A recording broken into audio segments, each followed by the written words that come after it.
but you fucking still praise the work of the shitty ass work that you guys do. So, of course, I'm going to probably out your sorry asses on this podcast. And I really hope that you guys are fucking watching this. Again, you don't belong in this fucking hobby. And hear it from me, you definitely don't.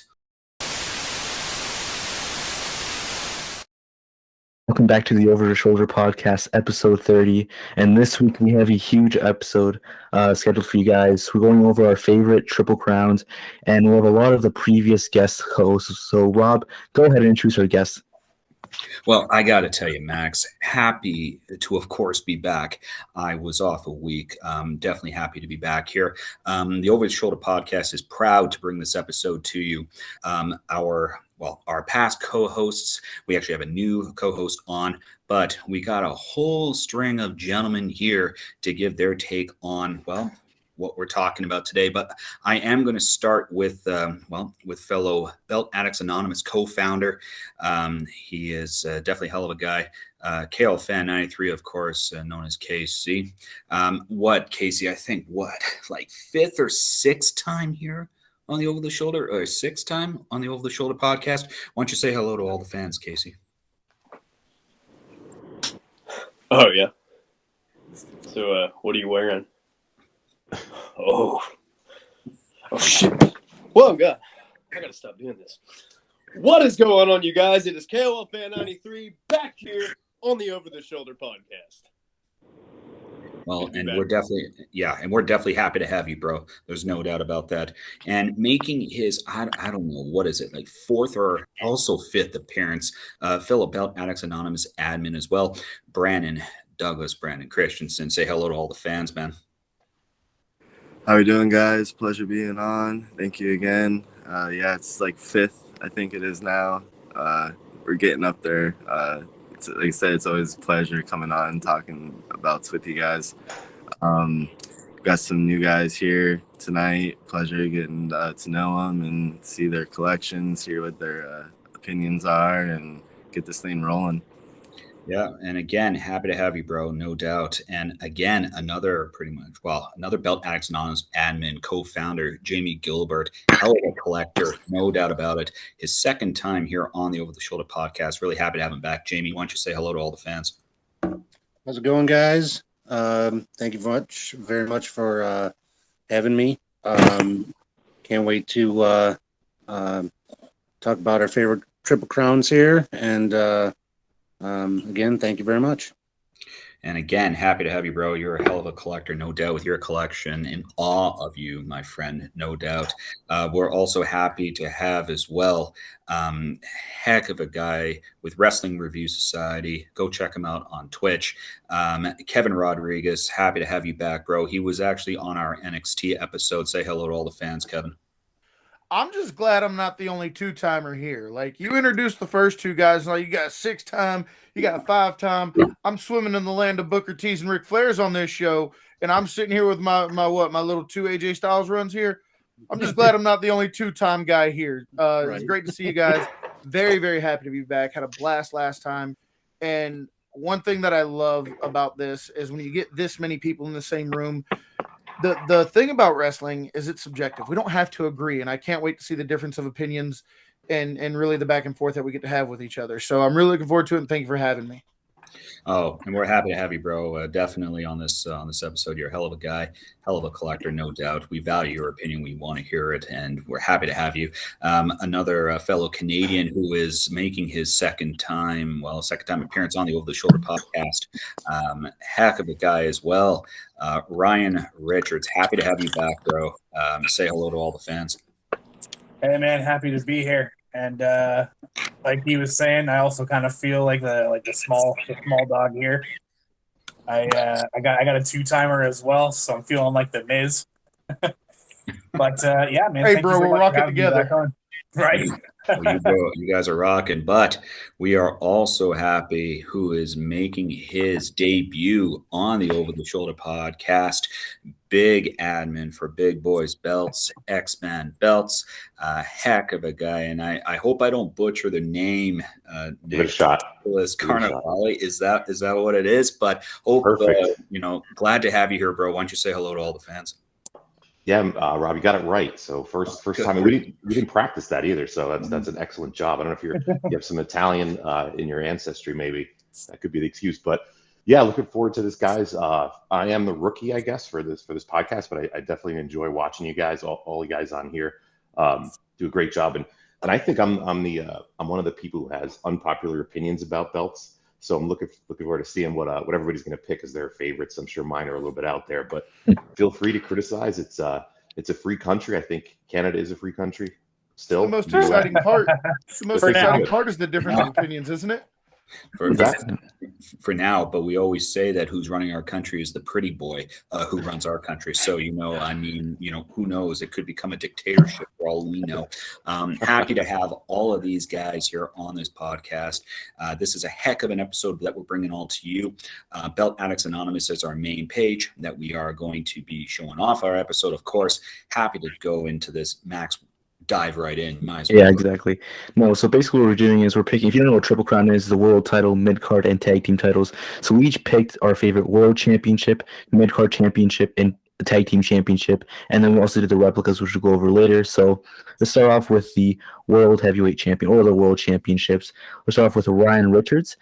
He did pick the scratch logo Big Eagle. And I mean, we did talk about the Big Eagle previously in our episode, and this is one of my least favorite versions of the Big Eagle, the scratch logo. I do prefer the block logo a lot more, but it's still a pretty nice belt. What do you think, Rob? I mean, I like it. I definitely do. I mean, with respect to what we were talking about back in that episode, this gave off some gold off that logo. I really don't mind it. I mean, and we were talking about eagles. That eagle is really, really nice. Leather seems kind of nice too. The cut on it's very nice.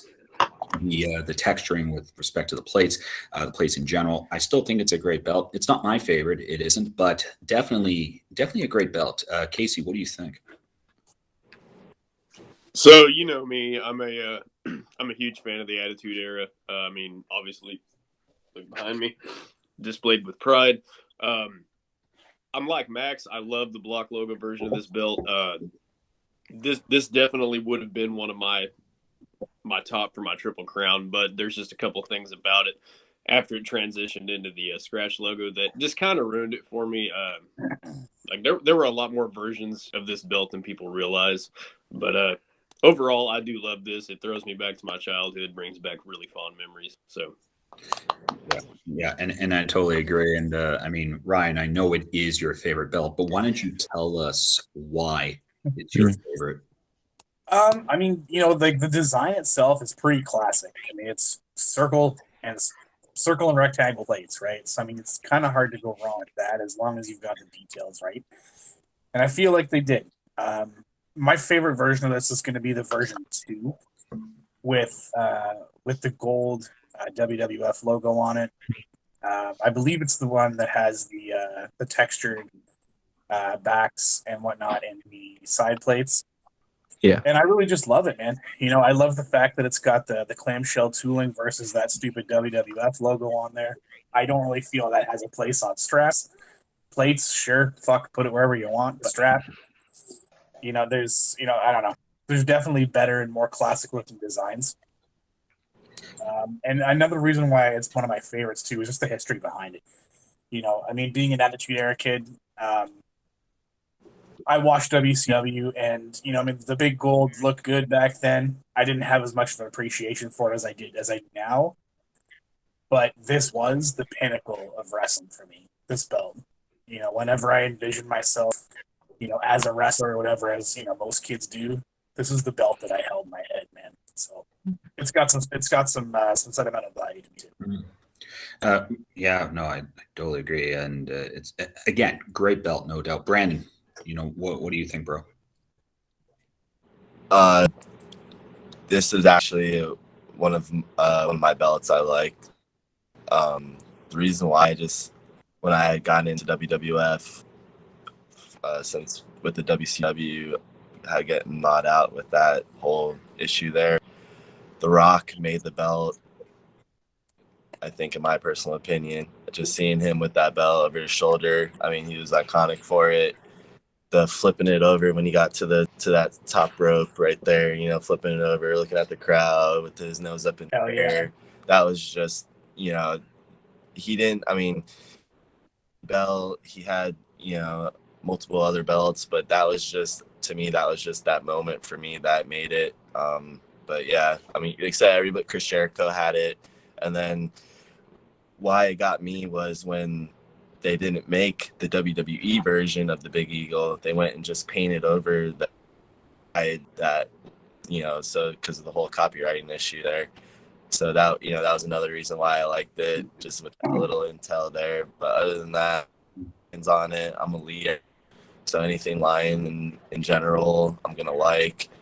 But yeah, I liked it. My opinion, it was awesome belt. Oh, it's great. Nick, what do you think? Yeah, I gotta agree with Max. He mentioned that his favorite design was the block logo, right? I think that was the Mhm. one.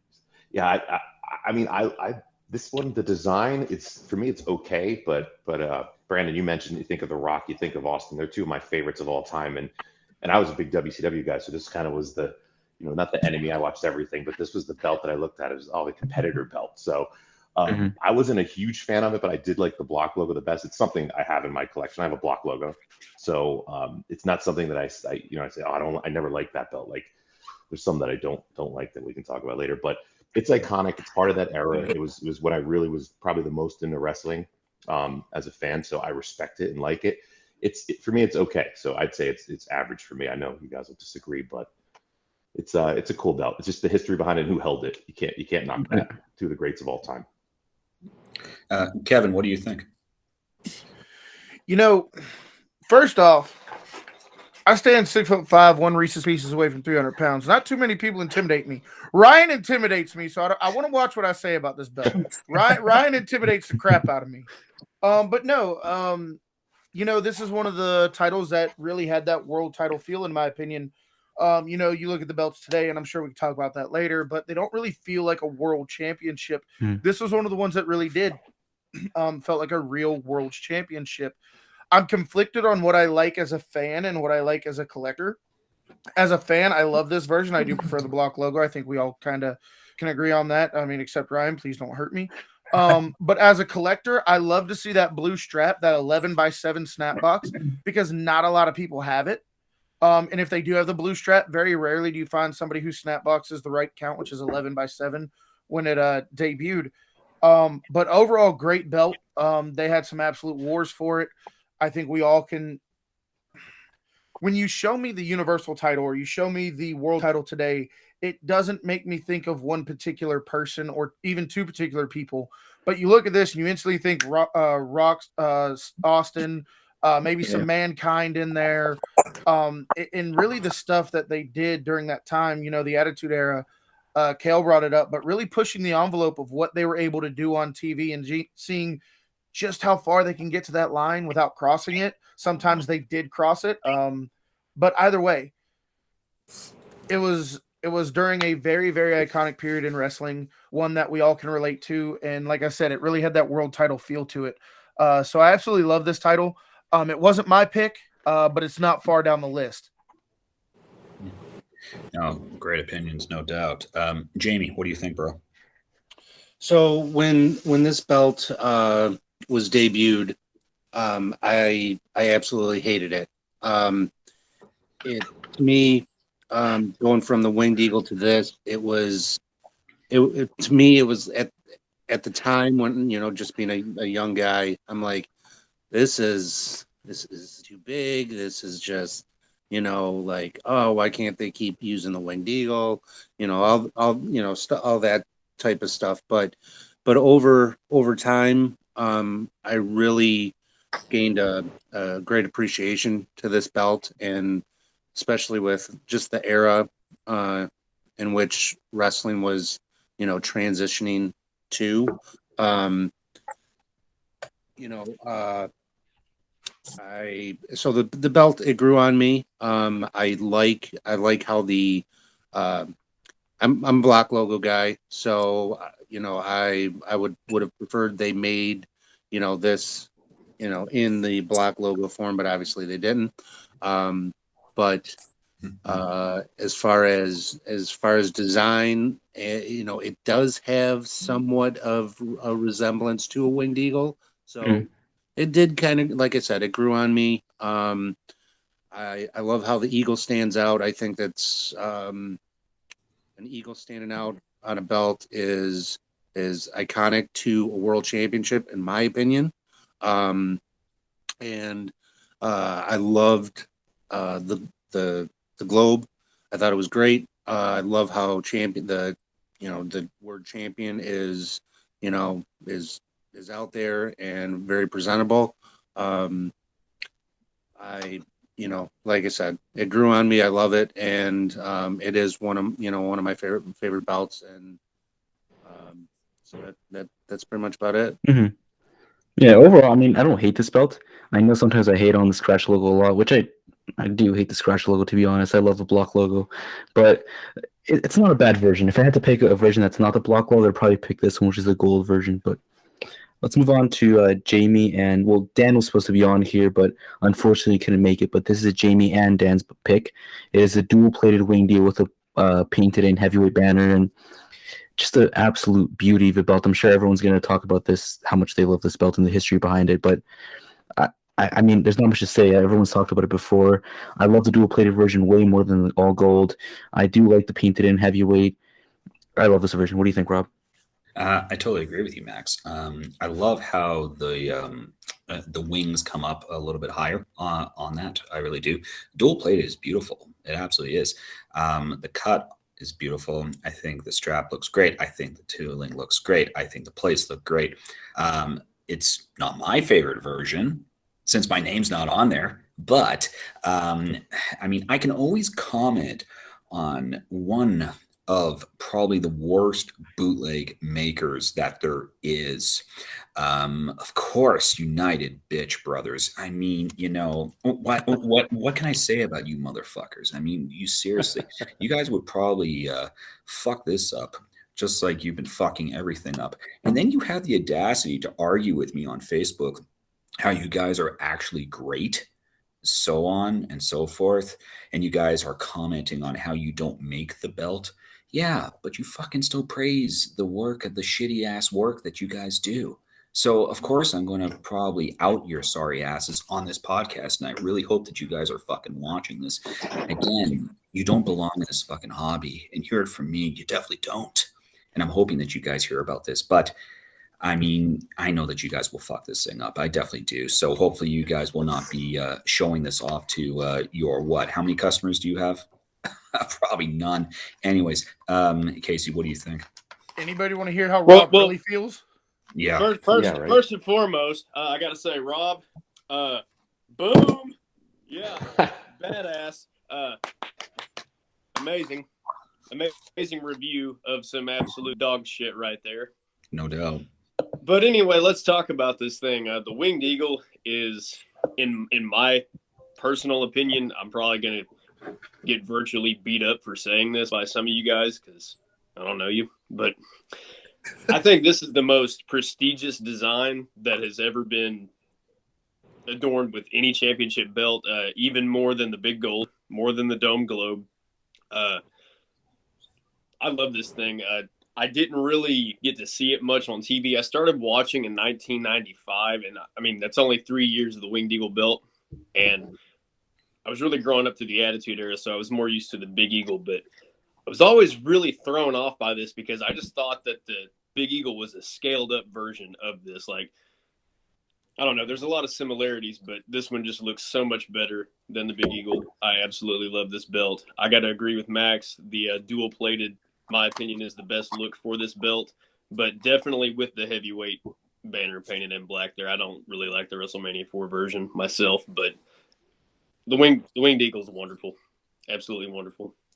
Brandon, what do you think of this? Funny story. The first time I saw this belt, I was younger. I was in Publix. It's a supermarket.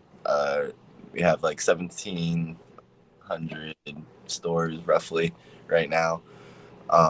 So I'm in the magazine section. I was still in WCW, and I see Shawn Michaels on the cover of it with nothing on but the belt. And I think Triple H and China were on the cover also with him. And I'm just like, I was just like, oh my God, I can't believe this guy's, got his nut sack across the belt. So, so I kind of, I picked up the magazine. This is the first time I had looked at WWF magazine. And, flipping through it, and I see the European Championship, and I'm like, oh shit, that was a really cool looking belt. So it kind of caught my attention. So in that sense, that's when I first saw the belt. I liked it. I thought it was cool. But my one issue is I don't know with all the uh, versions of it, the eagle, the wings that go on top of that like go all the way up to the top. Now, was there ever a version that the eagle was above the strap? Like the metal went like over the, you know what I mean? Where it was just Well, metal. they had a few different cuts on this belt. I don't know if the cuts were necessarily different from just the solid gold version to the dual bladed, but I know there were different cuts in the leather. All right, yeah, because you see a lot of bootlegs that the eagle is above the leather, and it just irks the shit out of me. And so I hate that. If that's actually a version of it, I think it drives me nuts. Like I said, I hate, like explained it with other videos. You could poke an eye out, you get stabbed with it in your gut. So many things could happen. But other than that, Stone Cold Steve Austin, when I saw him have it after he beat Shawn Michaels, Mike Tyson, that was really cool. It looked good on him. Other than that, maybe Shawn Michaels when I saw it on the cover, but other than that, I wasn't really a big fan, in that era with that belt. I was WCW when I first started, like I said, 96, 95 was when I first started watching really wrestling. And it was full WCW mode. So, like I said, it's a cool belt. The history on it, the people that have won it, so many versions of it I don't like. I think if they're gonna keep it iconic, just keep a couple versions like the big gold. But other than that, yeah, I mean it's a cool belt. What do you think, Nick?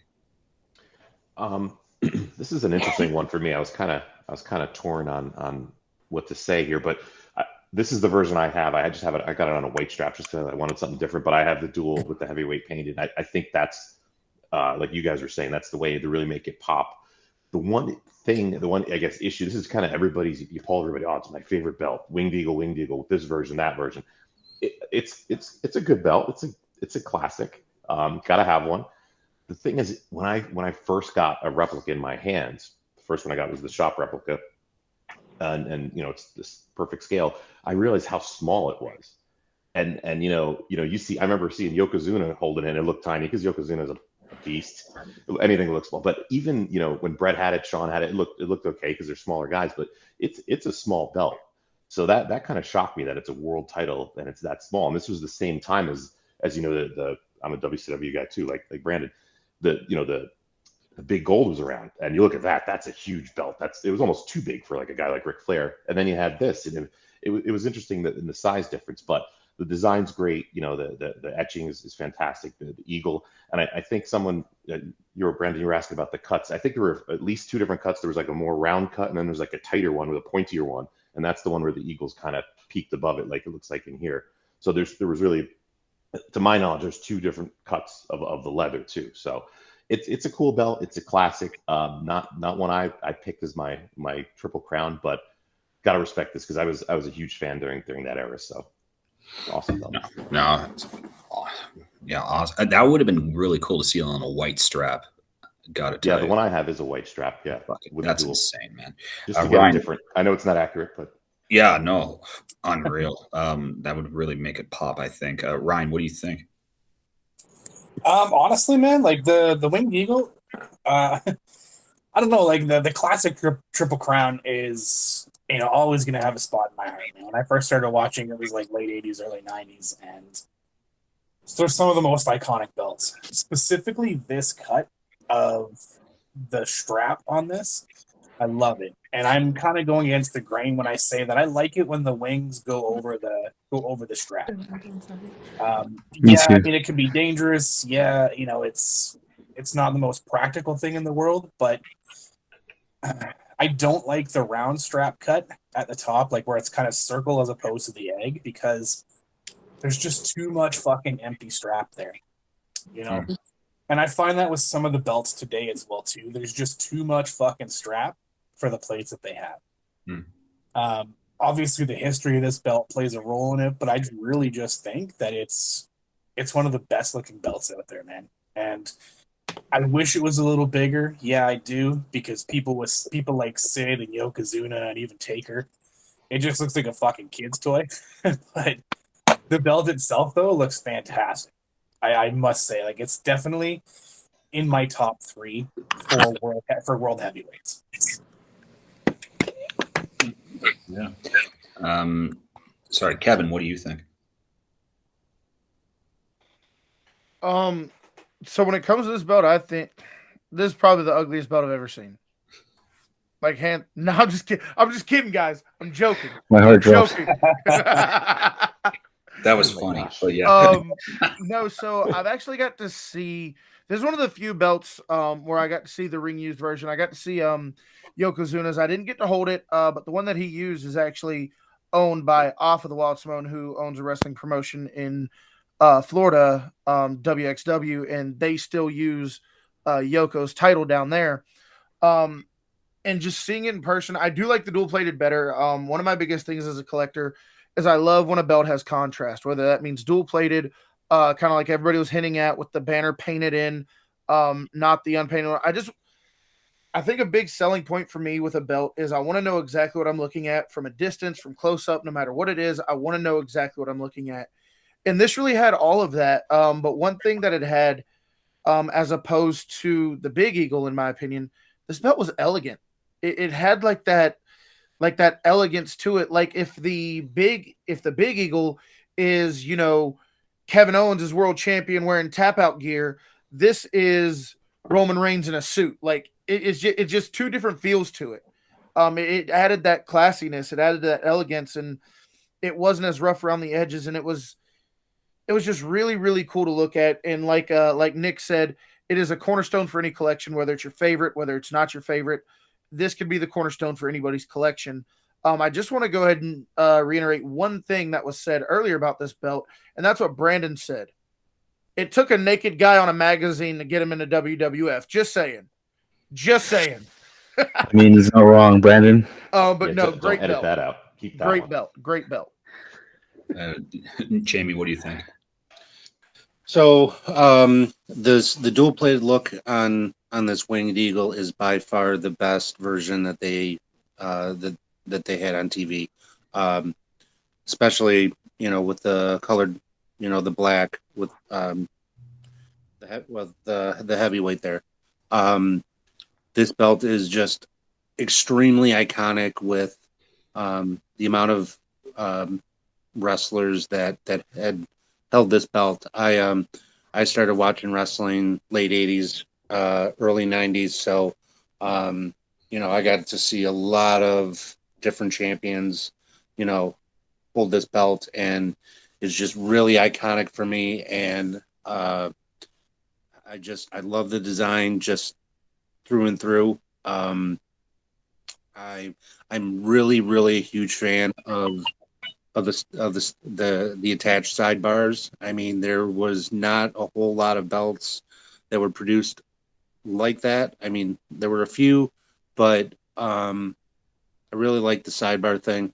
I don't know why, but it's just something that a lot of belts didn't have, and I thought it was really, really cool. The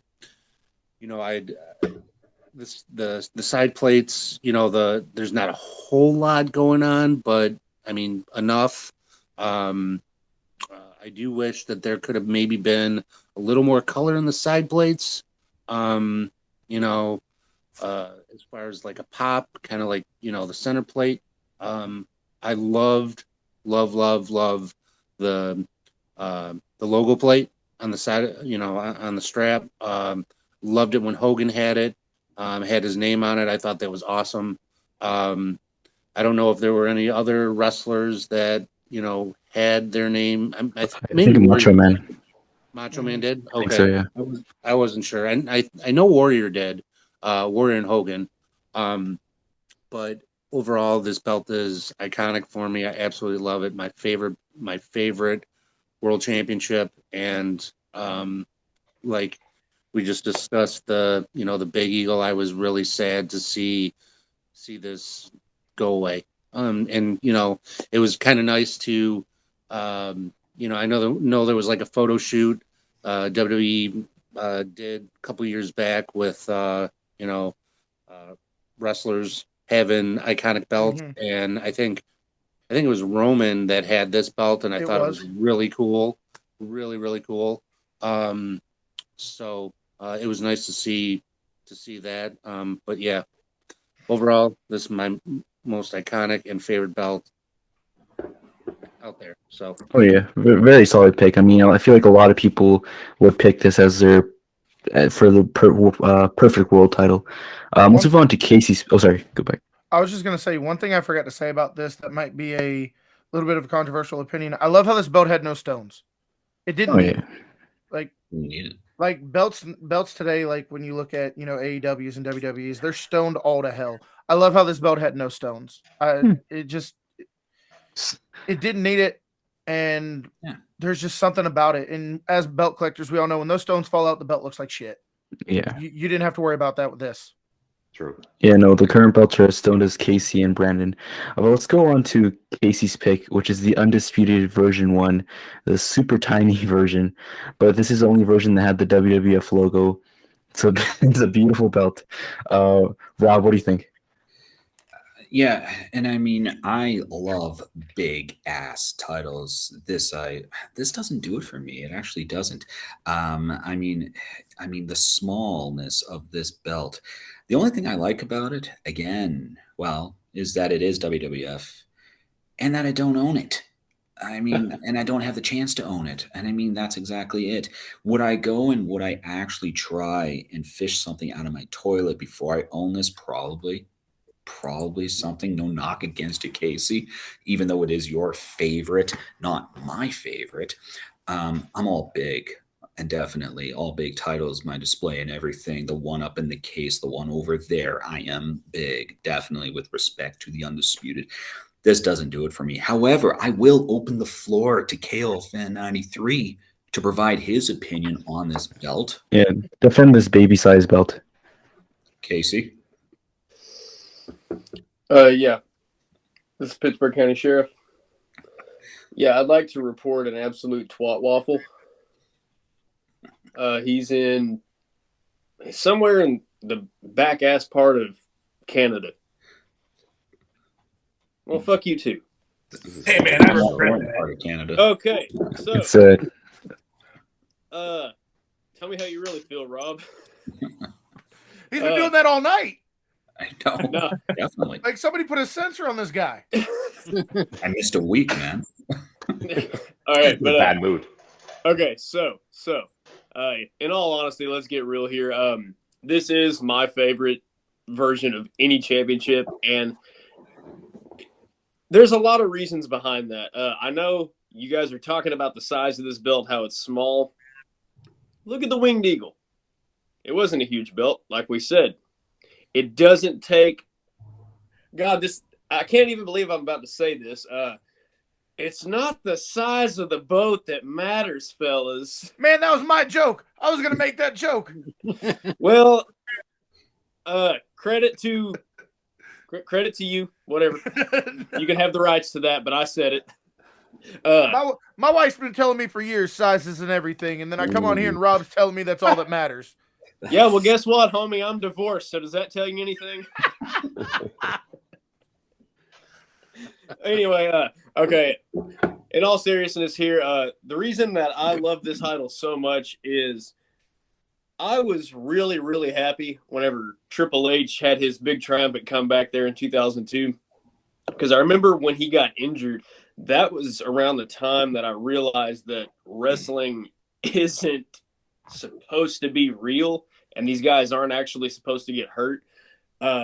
Which honestly didn't devastate me that much, but to know that he got hurt as bad as he did, that kind of bothered me because I was like, wait a minute, like that's not supposed to happen.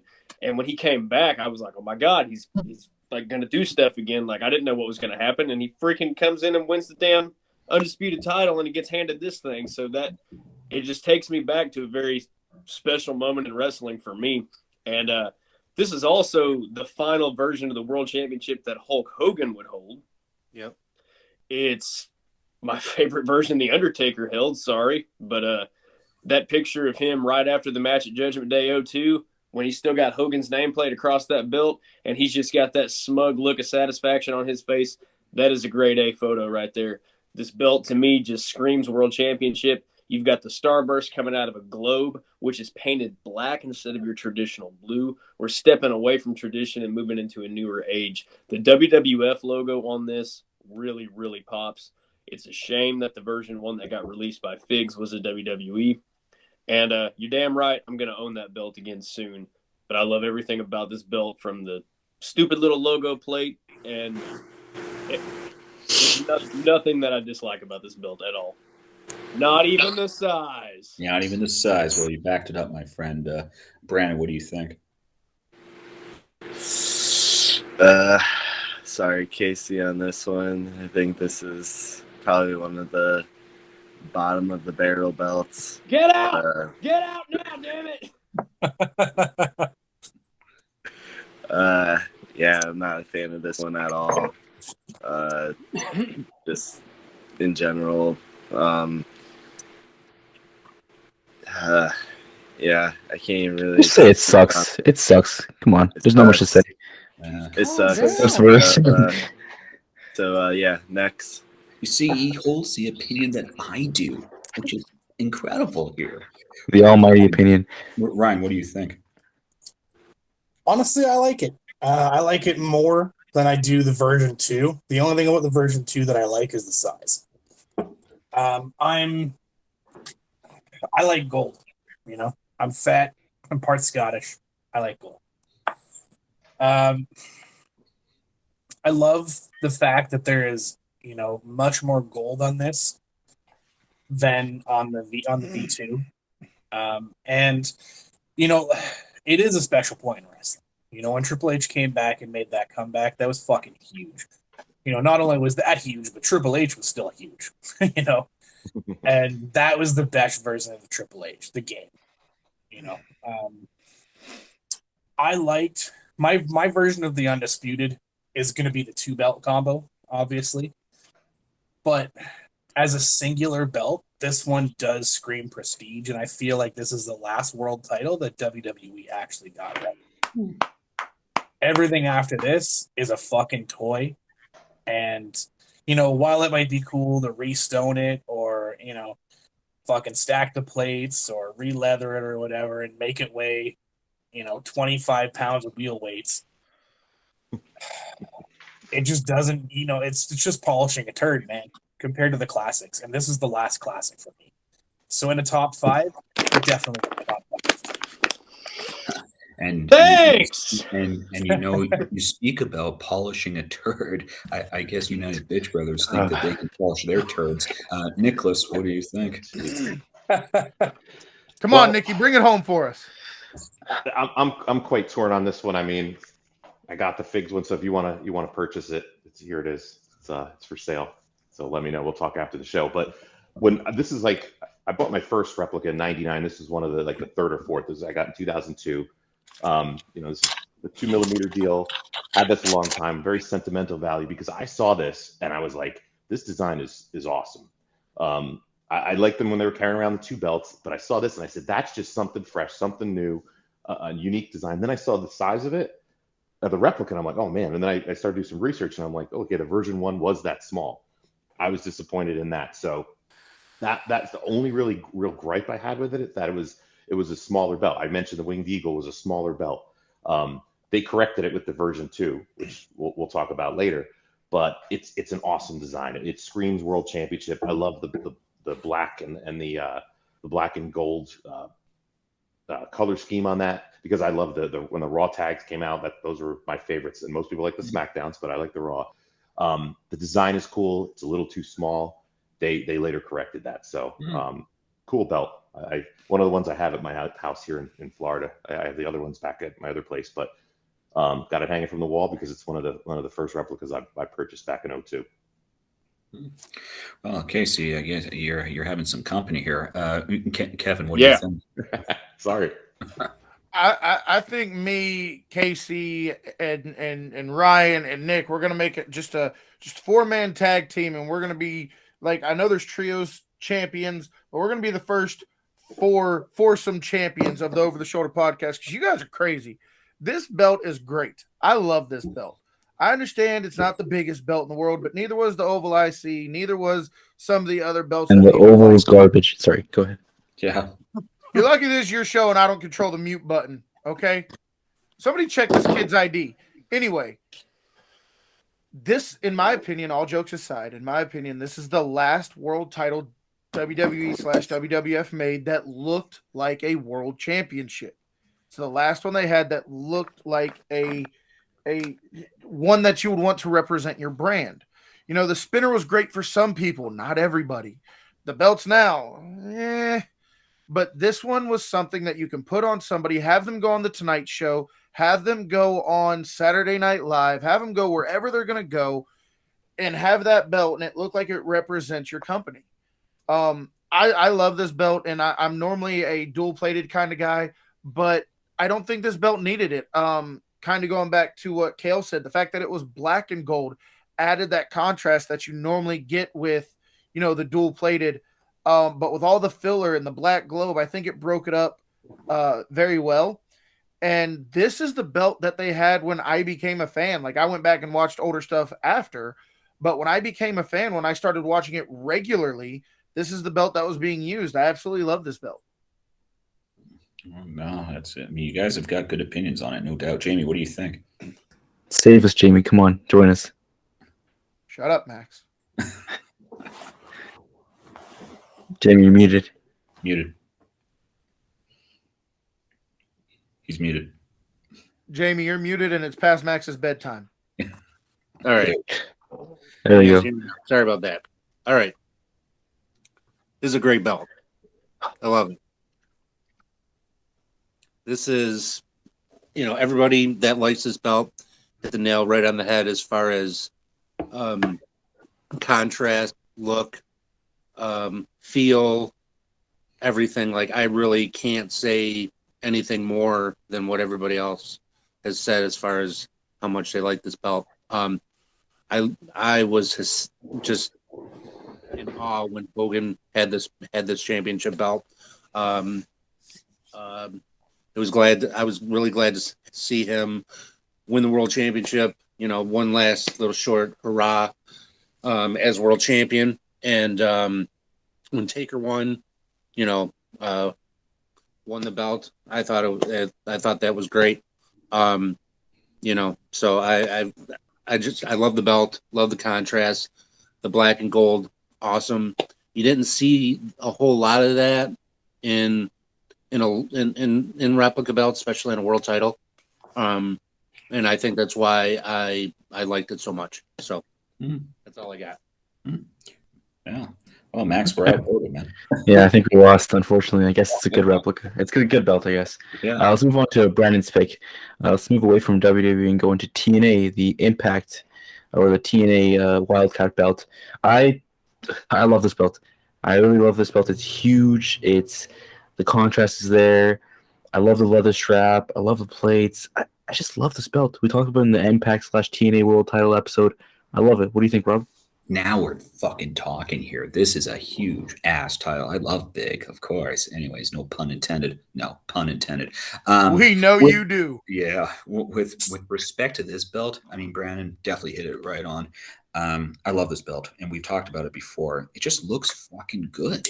It looks great. The plates, the strap, the width, awesome. Great belt. I can't say anything more about it. Casey, what do you think? My. How the turntables. Yeah. I hate this belt. I hate it. I absolutely hate it. Oh, shit. I hated it since the moment that I saw it. And let me tell you why. I hated TNA forever. I hated TNA because as a pro wrestling fan, not just a WWE fan, I like to watch everything. I watched both Monday night shows during the Monday Night War. I watched both Thursday night shows during those wars. I liked it all. Now, WCW always took their cheap shots. That's understandable. It was a little edgier in the 90s. But in the later 2000s, whenever people need to be a little bit more professional about things, you're watching WWE. They're doing their own thing, their own storylines, their own matches. You watch TNA circa 2007, and you get a match, and then they cut to somebody, oh, yeah, them idiots over at WWE, or Vince McMahon sucks, or the WWE fans are stupid. Yeah, that got a little old. It just made them look like a bunch of asshats, and I've never liked anything that TNA has done or put out until they became pretty much just solely Impact. I love what they're doing now, but back in the day, I hated me some TNA, and I still hate the TNA name, and I hated their belts. However, I did attend a TNA event with 1990 Hardy 1 because he's a huge Jeff Hardy fan. Jeff Hardy was going to be there, so we went. We met Jeff Hardy, and we actually wound up getting to hold this belt. And while I can't necessarily say anything about the quality of this belt, because it is an amazing quality belt, I do not like the design. I think it was just a bunch of mashed together crap. And here I am, the oddball out on this one. I do not like this belt, and I have nothing good to say about it. And you're definitely the oddball out. No. Everybody knows what I go for. Licensed replica. This is definitely one of them. Absolutely. Brandon, I mean, you could not have hit this definitely right. I mean, I know that we've got some hatred with, well, from KC. We do. Brandon, why don't you tell everyone here? Defend the belt. Come on, man. Defend your pick. Yeah, defend it. Before Nick destroys it. Well, guys, for a lot of you, you know, it's hard to have this belt in your collection. You know, if you do have one, like I do, you know, you get to appreciate the legacy and the quality of this belt. Now, if you get it on some really good leather, then you know it's, you know, you're doing good. But you know, the standard strap for this is pretty bad, I will say. But if you want to get into the actual replica, it's a beautiful belt from what they had previously to that belt. It was an upgrade. It came, you know, it was a big, you know, uproar, especially with Moose walking out with the white strap on it. That's, you know, the whole reason why, you know, I needed it also was for the Kenny Omega collection. So, you know, it's one of the belts you have to have in your collection, especially if you're a Kenny Omega fan. So, you know, in that sense, it's, you know, the weight of it, how big it was, you know, that's how a heavyweight championship should be. You know, you're symbolizing every company with the best belt. So, you know, I love it. Like I said, if you have it in your collection, it's a great belt to have. It's worth some dolo. You know, mine is up for sale right now, contemplating. But I have to have some really good offers on it. But other than that, it's an A+ belt for me. It's one of my favorite belts. Casey and I, you know, love it. Rob loves it. Max loves it. So Yeah, I think Casey hates it a little. I try to get Casey in there to see if he'll say something, but he didn't. So, but yeah, it's a great belt. Love it. Yep. And Now let's go to the opposite side of the spectrum. Yeah. What do you think, Nick? Yeah, Nick, go for it. Okay, this belt is much like Dewdrop. It's bulky and ugly. So it's the fonts is just, it's too many big ass words. It's put together by someone who probably has problems seeing, because it's like, okay, you know, TN. I mean, I know, you know, the network logo belts are a branding thing. This is just, I think it's terrible. Now, with that said, the belt it replaced, I thought was great. I'm not a TNA person, but the Midwest I thought was a really nice, classy design. And then this abomination comes out. It looks like a cartoon belt. It really doesn't look like anything that's got the prestige of a world title. The only thing it has going for it, and Rob, you'll love this, it is big. It is. And I've heard, Brandon, that replica is one of the best. Chris Stratton, I think, has one or had one, and he said it's a great replica. but the design, I have no desire to own it. I think it's an atrocious design. It looks like it's some sloshed together pieces of brass with some silver. Too big, too ugly, like Dewdrop. I'll say it again. It's not something I want to have in my collection. It doesn't fit any of the classy prestige of the rest of my collection. So no, hell no on this one. No, all good. The reference to Dewdrop. Why you don't like Dewdrop? Yeah. Well, she dropped Because a big load on she it. was mean to my girl Eva Marie. So Because her name is Piper Nevins. Yeah, that's her real name. We Oh, is have it? we have a conflicting view here. Yeah. I love me some Dewdrop and hate me some Eva Marie. Okay. Well, Yeah, I can't comment. I don't We watch agree that on trash. Oh, good. We'll agree to disagree. Yeah, Ryan, what do you think? I'm kind of 50-50 on this. I fucking hate TNA. I think Same. ever since they dropped the X Division, man, they have been a second-rate promotion through and through. That said, I think the belt is also a ripoff of the Big Gold, and I think they didn't do a fucking very good job of it. Do I like releathering it? Yeah, I do. It's a bit of a fresh take on that kind of thing. You know, it's still got the regular, outline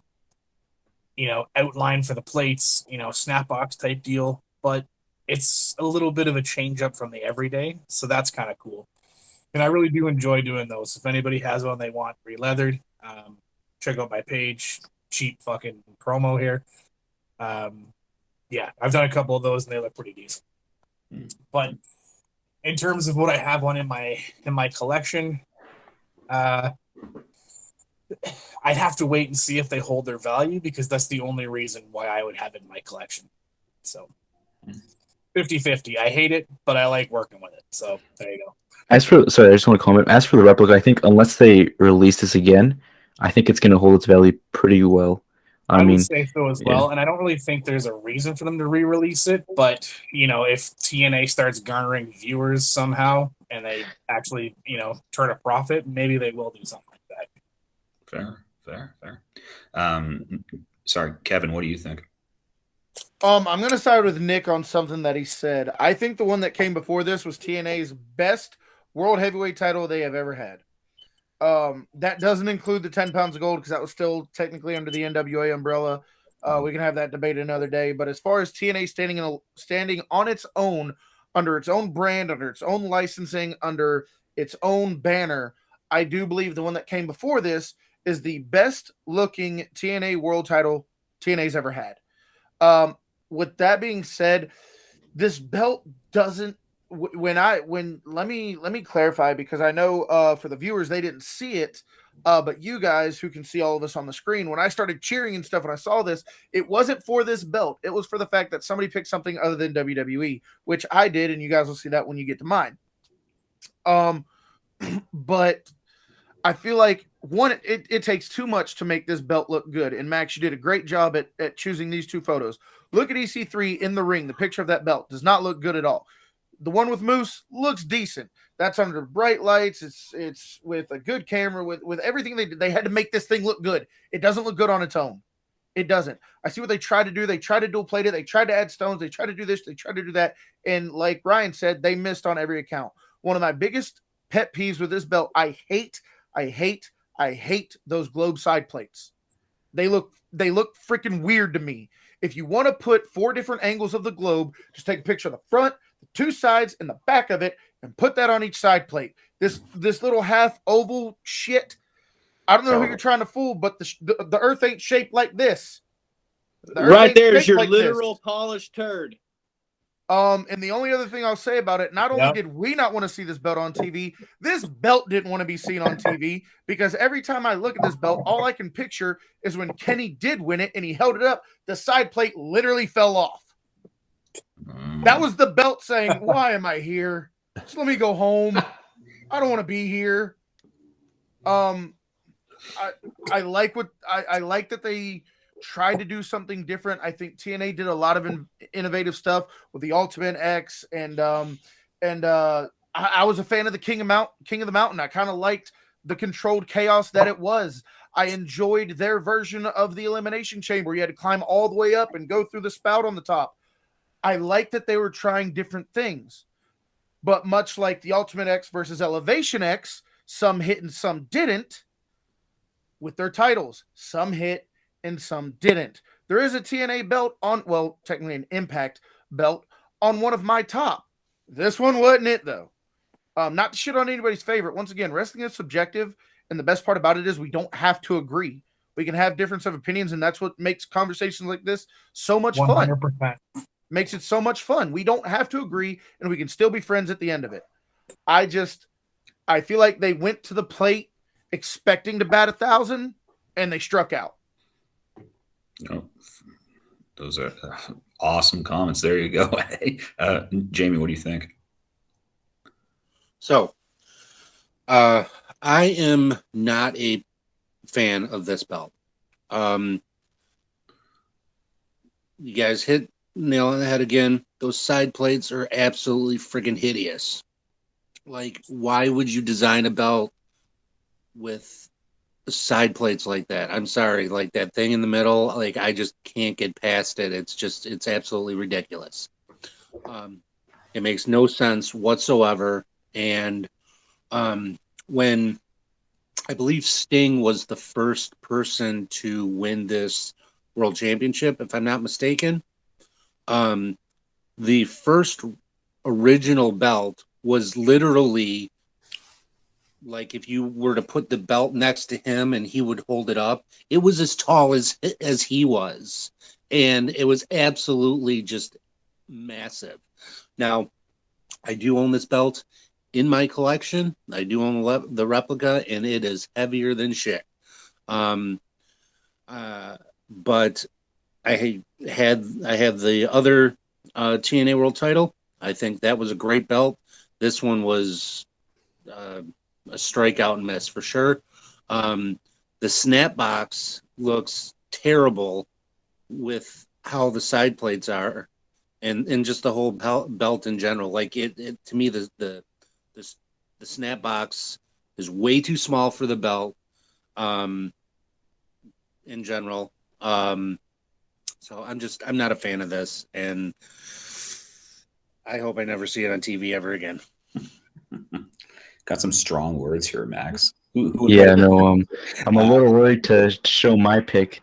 Actually, two picks. I couldn't make up my mind, so I ended up picking two titles. I know people are going to blast me in the comments for not picking one, but I am very indecisive, so I ended up picking two. One a current title and one a very classic title. Let's start with the current title, though. And I know a lot of people are going to hate this belt, but I love it. It's the AEW World title.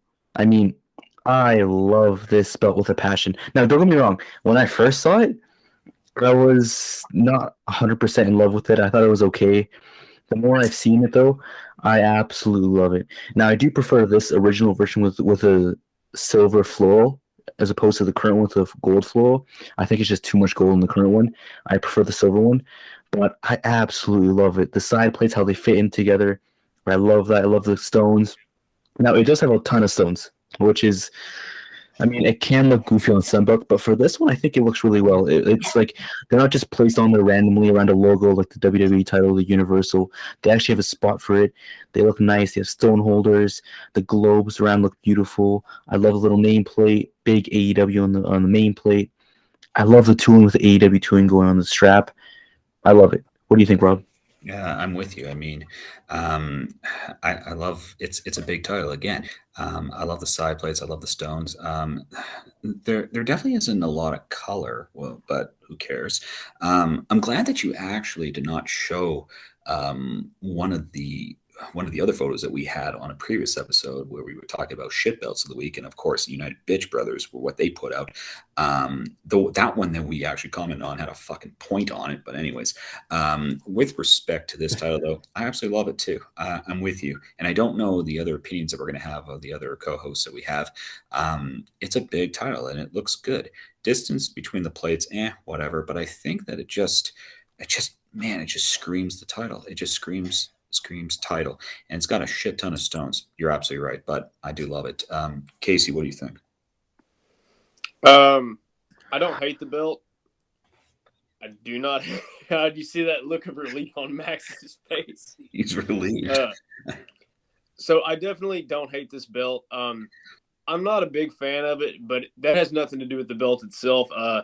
You guys may shit on me for this, but I don't watch AEW. I don't keep up with it. I've been a WWE head since the day I got into wrestling. It's not that I don't like AEW. It's just not my preferred program. Like, I watch the highlights on YouTube and everything. Like, I like to keep up with some of my former favorite stars like CM Punk, Daniel Bryan. I like to see what they're up to nowadays. Chris Jericho especially. I did love this belt when Jericho had it. I thought it was a little much, though. It kind of reminds me of the Hogan Mystery Belt, the shape of it and the layout of the plates, which I loved that belt, don't get me wrong. It's just the shape of these plates is a little bit wonky. I'm more of a traditional style, and I know that could be kind of controversial what I just said because it conflicts my favorite world title of the Undisputed, and it has the swirly side plates. Well, that's more of a floral design, whereas this looks like it was just cut with a cookie cutter or something. And that's not me trying to insult the belt. That's just the vibe that I get off of it. I can't really say too many bad things about this. I know the replicas look really good. I just wish they would have put the tip on them, and I probably would have considered buying one. Ryan, what do you think? I don't like it. AEW's taken a while to grow on me. When it first came out, I was excited about the new blood of new blood on the water, and there's been a few points where I felt that excitement, again of the Monday Night Wars for me. Just the feeling that anything can happen, but I don't feel like this title embodies that for me. I feel like it's again, like that cookie cutter aspect that Casey mentioned. I really feel that that's evident within this belt. I'm not a huge fan of giant fucking logos in the middle of a title. Whether it be the new WWE belts, whether it be this, whether it be, again, even the TNA that we just saw. I mean, we get it. We know your company is there. Have it on the title somewhere, but the company should not be bigger than the champion or the championship. That's just me. And again, that goes back to a lot of the classic belts out there. I mean, the NWA 10 pounds of gold said NWA, but it wasn't the focus of the belt, right? Same with, the Winged Eagle, the Big Eagle, fucking the Undisputed. Hell, the WCW championship didn't even have, the fucking logo on there. It just said World's Heavyweight Champion, right? But it didn't need a logo. Exactly. And that's the thing I really hate is, I think Vince lately, and a lot of people have followed suit, have started to push the company as the main attraction, not the wrestlers, not the workers, not the people who put their blood, sweat, and tears into it. The fucking logo, the name, and that for me is a huge detriment to this because the overall design, while it may be kind of cookie cutter, it does kind of harken back to to the big goal. I mean, it kind of does, but just the fact that it's like, new or old meets new, it doesn't do it very well for me. So no, it's a no for me. Before we move on though, I do hate to do this, but I gotta run, guys. I gotta put my kid to bed. Okay. So, but anyways, thank you so much for having me. I hope everybody has a great rest of the conversation, and I'll be tuning into this when it comes out on Wednesday. Right? Wednesday, yep. Perfect. Wednesday. Thank you so much, man. Guys. Have a good night. Cheers. Brandon, what do you think? This belt is one of the heaviest belts for a bootleg that I've had. Now, yeah, I do agree with all the diamonds and shit. I know for a fact those diamonds don't stay in there. The triple stacked on it is awesome design. Some of the tooling, could be better as I'm looking at it right now. The whole, big emblem AEW symbol, I think you're seeing that a lot more with championships now. you're seeing the big, with like Impact. Impact has a big, huge plate on their belt. So a lot of, and also a lot of smaller indie promotions are also wanting that now too. They're wanting that big, plate in the center. So, I mean, I like it. I think it's different. I think when they brought it out, people were like, "Oh my God, what the hell is this thing?" It's a huge dinner plate. But other than that, yeah, I'm a big fan of it. I like it. I like how there's only been so many champions still. They're not passing it around, so it's a good belt. I like it. We'll see if they change it up here, but I don't think that'll happen. So. Think about it. So this is interesting. When I first saw it, I was kind of like, "What the heck is that? That thing is weird. It looks strange." Maybe it's because the person who showed it off I'm not a huge fan of, and that's Bret Hart. So once they got it out of Bret Hart's hands, I said, "Okay, it looks a lot better now in somebody else's hands." Love Chris Jericho, and he had it. It's grown on me so much. The weird thing is it's a tough belt to wear. When people wear it, like Kenny Omega wore it, it looks so weird because of the shape of the plates. But yeah, or even carrying it's weird. You can't even hold it properly. Yeah, I mean, Hangman now just like kind of drags it and holds it to his side. It looks cool. It's just it's so unique. It's so different. I think I think it's cool now. I'm an AEW fan. I like how their belts are kind of different vibes. Like I guess the women's looks like it a little bit, but it looks nothing like the TNT/TBS, and it looks nothing like the tag. I do have the replicas coming. I think it's right now in like Tennessee. I just looked at FedEx, so I'm going to get it. And I can't wait to see what the replicas looks like. But it's a different design. It looks prestigious. It looks like a world title. It grew on me quite a bit. So it's a thumbs up. I like this belt a lot. Yeah, for sure. Yeah, Kevin, what do you think? So everything Nick just said, I love the belt, love AEW. I think it does look like a world title. And I absolutely love this title. But with that being said, I want to spend my time saying the things that I don't like about it because there are a few. One, the shape of the side plate always looked like the Ben Affleck version of the Batman symbol for me. That big, bulky Batman logo. It always looked that way to me, and that's all I can ever see. Holy shit. I do understand why AEW is on the main plate. I don't understand why it has to be on every plate. And then once again, what I said earlier with the stones. I don't want my belts to look like a chandelier. That thing's got more stones in it than in mine's about a year old and it's already got some falling out. It could have done with less stones. I think the side plates didn't need the stones. It could have just been dual plated, the dual plated border. So I would have liked to see less stones.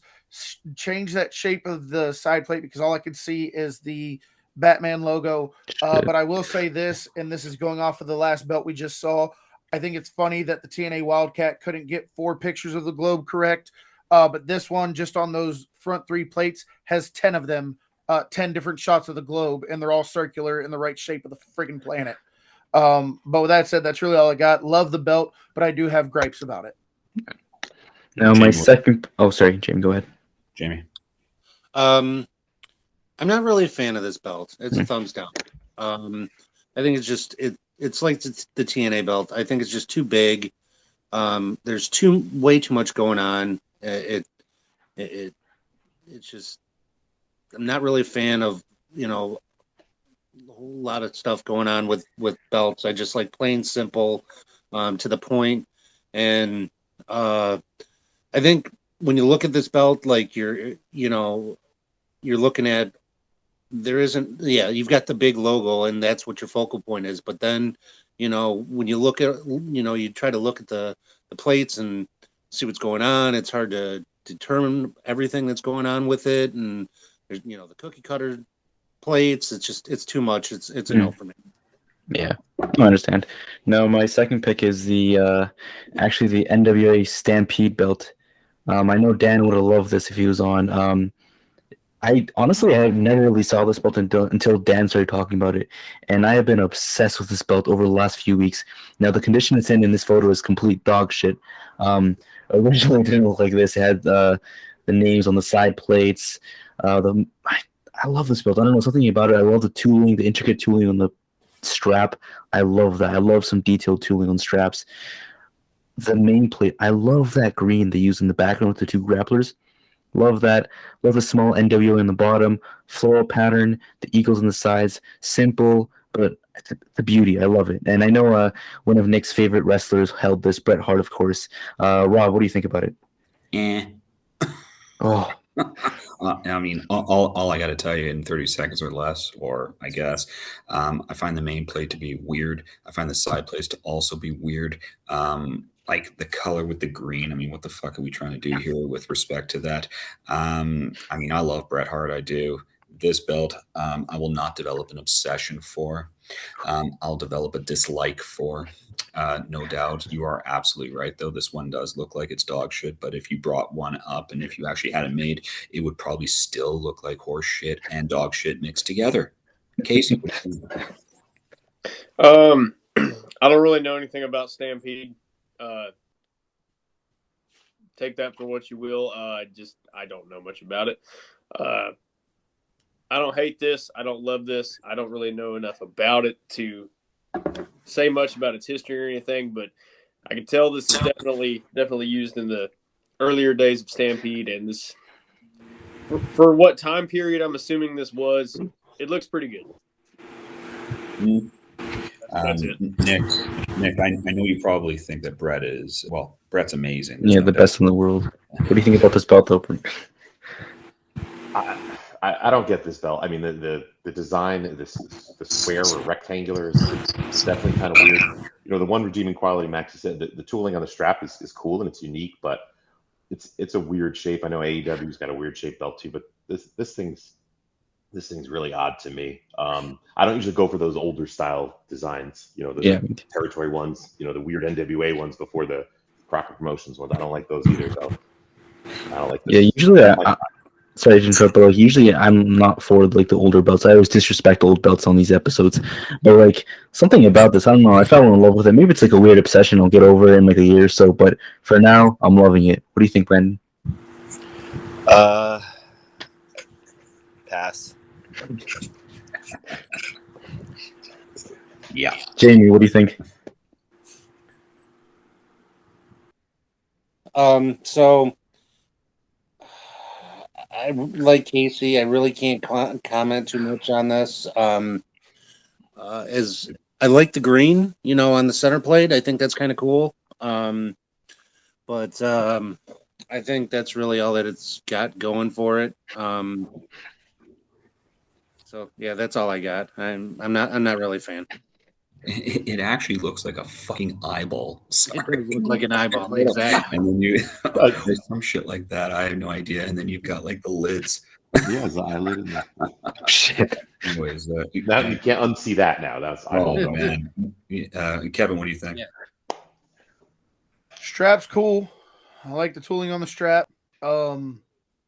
But if you couldn't choose between whether you love or hate the AEW, you put this aside next to the AEW, and you can't choose a clear winner between the two, I really have to question your opinions about belts.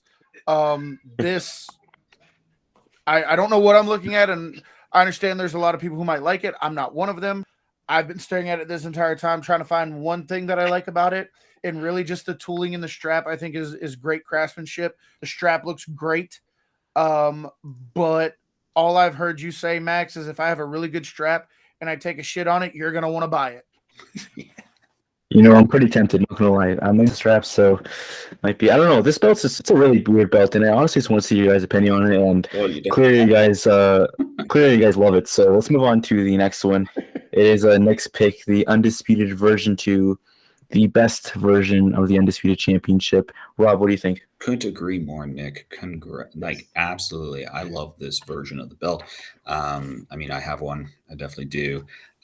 Big, and it's just absolutely incredible. I remember when we actually went over this episode. Well, we went over this belt in the belt. What was it, Max? Episode number 1. It was episode number 1 here.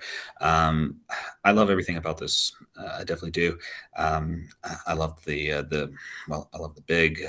bigness of the belt. I love the main plate. I love the cut. I love how it's just a round, like it's just absolutely round. And Brock makes it look so fucking good. There's Yes. no doubt about it. It's absolutely amazing. And I mean, I know Casey liked that little piece of shit one, that little fucking turdy one. But anyways, Casey, what do you think of the big one? Why you don't like Hector? I like this version. I do prefer the one that you just took a shit all over. I mean, this one obviously has the WWE logo versus the WWF. This thing is massive. It is freaking huge. It is large. Yep. But I've owned both versions in replica form. I've got the deluxe V2 right up there. This thing is a monster. I know off camera you guys saw me jacking around with that thing being a jackass, and it's just that big of a belt. It's a monster. It was meant to fit big guys like Brock, Big Show. I'm sure if Undertaker would have won this version, which if I remember correct, didn't he have a stint with this? Yeah. But I think so. yeah, I like both versions. Prefer the version 1 by far, but I definitely like this one as well. Yeah. Yeah. And Nick, why don't you comment why this is your favorite? Yeah, like I said, when I saw the version 1 come out, and I said, man, that's a cool design. That's unique. That's something I like with the black and gold, very classy. And I thought that's a little small though, especially when the Undertaker beat Hogan for it. It didn't look right. And they put it on him. It was like, okay. So then when they came out with this, and then Brock's the perfect guy, like you said, Rob. This corrected all the errors or the issues on the other one. I love the black outline. Something I brought up before. I love nameplates on belts. I love nameplates. The side plate thing is a marketing thing they do now, but this had a great nameplate. You can actually read it. It was easy to see. Big badass world championship, undisputed. This checks all the boxes for me. I love it. And I got it re-leathered. Ryan did the leather for it, and mine looks great. Love it. Absolutely. Yeah. And Kevin, what do you think? I'm one of the few people who really doesn't make heads or tails between the V1 or V2. I understand there's different sizes. I understand there's different logo, but for the main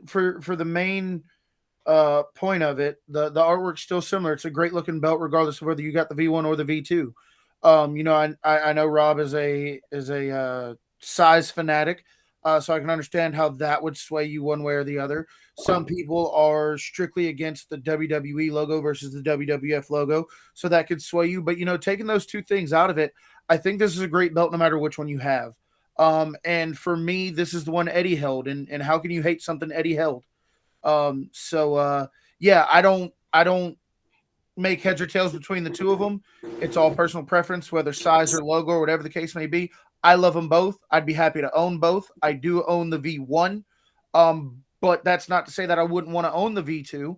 It's just I don't see if I had an opportunity to get one like at a decent price, yeah, I would jump at it in a heartbeat. But I don't see the point in paying full price for the exact same belt, just a little bit bigger. I love them both.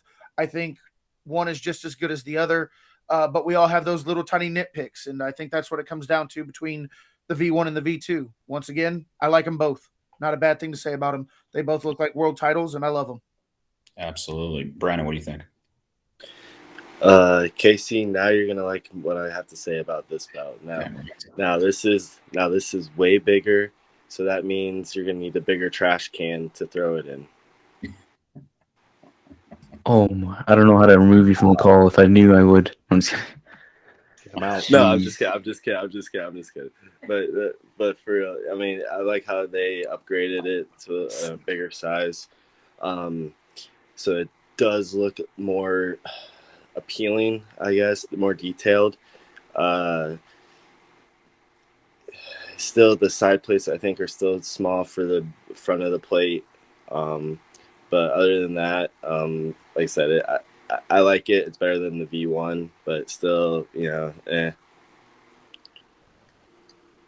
Yep. Jamie, what do you think? I've got no complaints about this belt. I think it's a great belt. Whether you own a V1 or a V2, definitely. I couldn't imagine Brock Lesnar having a V1 around his waist. It would look absolutely ridiculous. So the upgrade, definitely a good thing. I think with the bigger belt also, like you get to see more of the detail rather than, having the smaller V1, center plate where can't really, you can see the detail, but on the bigger one, you can obviously see much more detail. Nameplate's bigger. I like that. I'm a nameplate guy too. Think it's cool. So I mean that for the most part, that's really all I got to say about it. Nice belt. Yeah. Now let's move on to Rob's pick, and I think you guys can maybe guess by seeing that huge belt above his head, and Hey, that is of Max, course. can I make What's a that? request, please? Is there any way, and I'm not trying to like jump the line, but I actually have to Alright. leave in like a few minutes. Yeah, for Can sure. we go ahead and show mine so I can give you my input on it? I'm not trying to Sure. like jump the line. I just have to. I have to be in a meeting in like 3 hours, and I have to get some sleep. Yeah, for sure. So let's move on to Yeah, Kevin's. I'm gonna have to take off here soon too. I got to be up in a few hours. So No Yeah, worries. sure. Now, Kevin did pick the IWGP V4, this beautiful belt. I love it. I really do so much to say. I love the grommets, I love the nameplates, love dual plated, love the colored stones, I love the size, the beauty. What do you think, Rob? I totally agree. It's an absolute beauty of a belt. It's a big belt. I absolutely love it. Just it just shouts belt, and it's just amazing.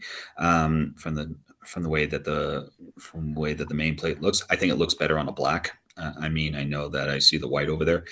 What's the IC? Well, the IC, I still think it's awesome though. I still think it's awesome. It's still a great belt. They're all great. I mean, it just screams title. It absolutely does. I don't watch New Japan. I don't, but I still love their belts. I absolutely do. Kevin, why don't you tell us why you picked this as your favorite? I picked this as my favorite because I love belts with lineage. I love belts with um that look like world titles, belts that have that big fight feel to them, and this always looked like a main event title to me. It took me the longest to get this in my collection because I was very picky about how I wanted it. And I was probably not the easiest customer to deal with, admittedly. Um, but I absolutely love this title. One thing that I think people don't understand is there's actually about 35 to 40 stones on the main plate, which maybe it needs it, maybe it doesn't. I love the discoloration in the stones. I love how they're different colors. I love how it's dual plated. I love how it's broken up. And one thing that I absolutely love, this is a belt that you can show any beginning wrestling fan, and they can see that it has a lineage because of the nameplates on the side. I thought that was a very, very, very nice touch to it. You can look at it and see AJ held this belt, Brock held this belt, Vader held this belt. You can see the names and it really encapsulates everything that I think a world champion should be. And everybody has favorites of the Winged Eagle or the Big Eagle or the 10 pounds of gold. And then you have people, saying things that they don't like about it. This is probably the belt that I've heard the least amount of complaints about, if any at all. This belt is just, I'll never say a belt is perfect, but this one's pretty damn close. And that's what I got for this one. Yeah, sorry. Go for it. Go for it next. Jamie, what do you think about this belt? You're muted. sorry. Absolutely love this belt. I think the name the wrestlers that held the belt, their little nameplates on the side plates, I think are awesome. It's a nice touch. Definitely holds credibility to the belt, I think. I love how they use the grommets, on the side, next to the side plates. Overall, I think the belt is just great, and I have no complaints. It's a absolute beauty. Nick, what do you think? Yeah, this one is super cool. I mean, if you ask somebody, all right, I'm going to make a belt that's stacked, that's dual plated, that's got nameplates, not a nameplate, but nameplates, that has grommets, and they're gonna tell you it's gonna be a mess. It's gonna look atrocious. It's too busy. It's too much stuff. This belt has all of that and does it perfectly. It's like, it's like the perfect woman who has intelligence, body, great job, and likes wrestling. So there were so many ways to mess it up, and they hit it. What? There were so many ways they could have messed it up, but they hit it. Yeah. I mean, we're gonna put grommets on. Okay. Some belts are way too busy, and this has. And you know what, Kevin? It has stones, and it doesn't have too many stones. It has the logo of the company, but it's not in your face like this is a New Japan belt, but it's got that text on there. And like you said, I love how the stones are different, and it has just enough to make it prestigious.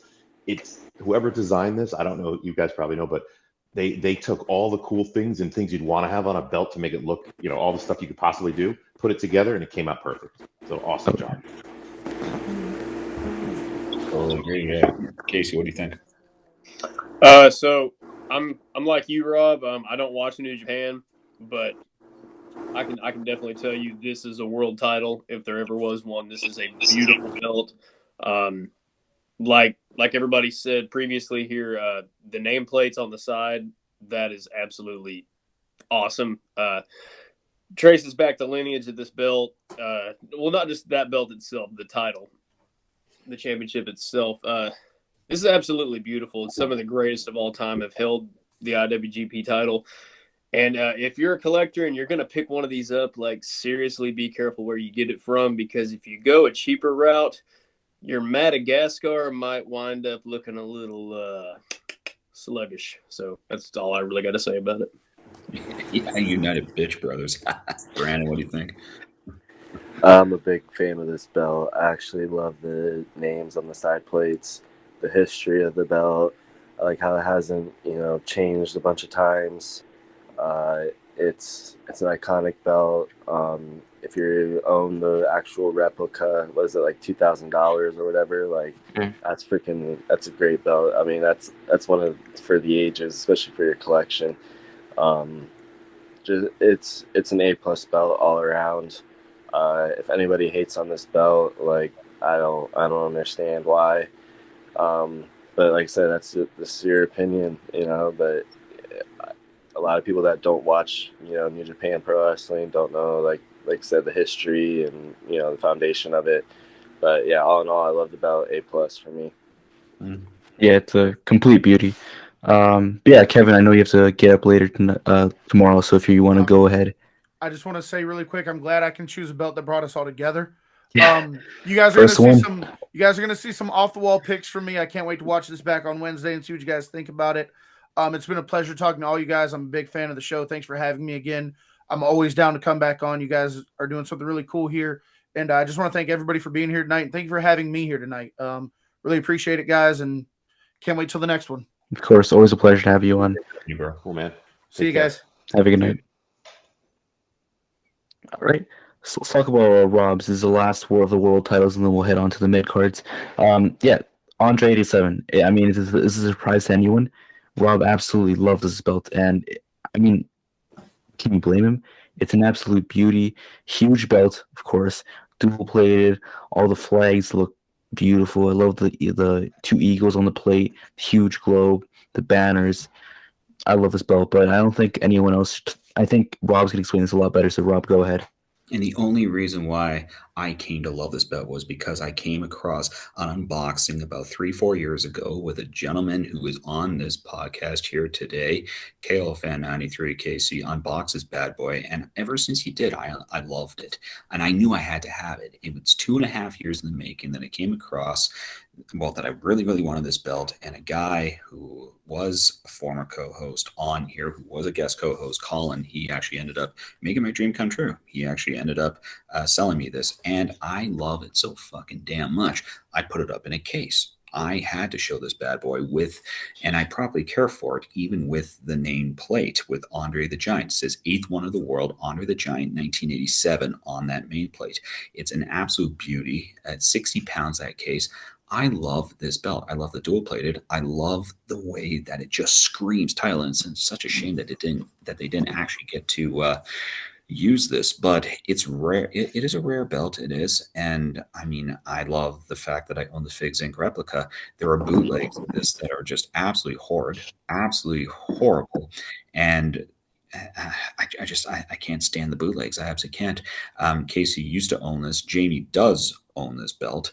And I mean, I absolutely love this belt, and it screams world title. I mean, and it's the first thing that when people walk in my room, they notice it. So anyways, but Jamie, you own this belt. Why don't you say about it?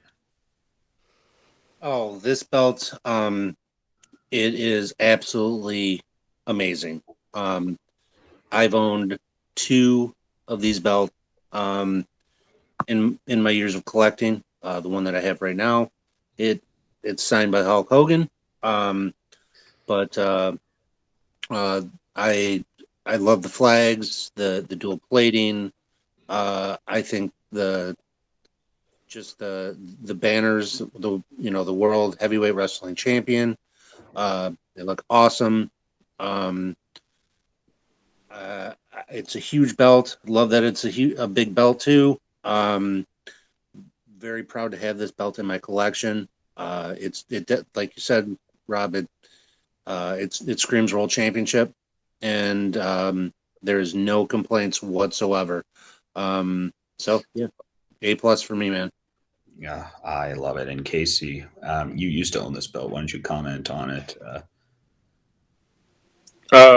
So many things you could say about this belt, from the real one to the replica, which honestly they're not that far different. This was an amazing belt that I had in my collection.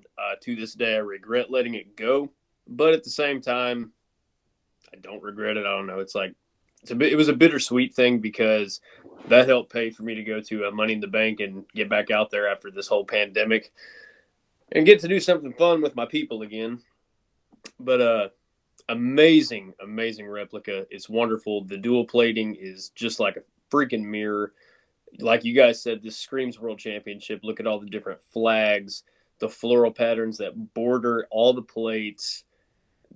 Everything about this is perfect. And I'm going to leave it at that, because that's exactly what this build is. It's perfect. Yeah. Brandon, what do you think? If you're going to contrast a lot of things into a belt and actually have some order to it, this would be the belt. I didn't follow, this era. I know this is a big, belt for you, Rob. But like I said, if you're going to interject, all this stuff into one belt, this is the belt. Big fan of that. I like the silver. Is that silver or chrome or whatever? But I love how you have the gold, silver, the blue sticks out. It's. I'm like I said, I'm not a fan, but this is a really nice belt. I give it an A-. No, it's an absolute beauty. Let's move on to the mid-card titles. Nick, what do you think of it? Oh, sorry, my bad. Oh, no problem. Yeah, I'll be quick. I love the Andre 87. I got one. I got a Fandu, all gold. When I got back into collecting, one of the first ones I got, and I was like, this thing is super cool. Like you guys said, it screams world title. It's got the flags on it. It's got eagles. The duel is really nice, and I heard that the Figs replica is one of the best replicas ever made. Of that in the UFC V3, which is my favorite replica of all time. I have one, but this thing is great. It's just screams world title, and it's cool that the side plates are different sizes too. There's the big ones, and the other ones are. It has a perfect design as far as shape and size. It's a shame that it wasn't used. I mean, you can watch it on TV. There's like 2 different clips. You can see it. Didn't get to see it much. Kind of wish Andre had won, and maybe he would have actually carried it around. But it's a shame. This awesome design was rarely used. I know AWA took it for one of their belts at International, but WWF really just showed it for TV for the whole WrestleMania gimmick thing, and it disappeared. So it's good that you have it. Very, very cool. Yeah, it's a shame it wasn't used for too long, at all, basically. Yep. Let's move on to the mid-card titles. All right, guys, I gotta go. Yeah, for sure. I gotta get to bed. Thank you for having me. It was a pleasure. Thank you very much. Very thankful. All right, guys. For sure. I'll talk to you. See you next round. Thank you, man. Cheers. Take it easy. I'll start off with Casey. Sorry, Ryan. He's not here to defend himself, but I will talk so much shit about this belt because I hate it. The Oval IC is. I hate this belt. I really do. It's such a downgrade from the classic IC to this. It's so like, I mean, it's hard to move past the classic IC, but this is so ugly. I mean, the block logo we talked about in the previous episode, and we'll talk about it in a future episode. The block logo IC it's not bad. The block logo oval IC is not bad. The scratch logo though, I hate. And then the WWE scratch logo is like the worst one. It has the fucking nameplate, which is no point. All the Intercontinental Champion is all jammed in there. You can barely tell what it says. It's horrible. I hate it. What do you think, Rob? I feel like this fucking belt keeps coming back to haunt me. I fucking hate it. And let me tell you, I mean, seriously, that WWE logo is in the middle of fucking nowhere. It's like in the middle of the fucking Atlantic or wherever the hell the ocean is. And then also the Intercontinental Champion being one line. I mean, absolutely horrendous. And I mean, I do like nameplates on belts. I do. And this one, I don't think it belongs. I really don't. I've got the WWF Oval IC, where it actually is Intercontinental and then Champion, and that's exactly how it should be.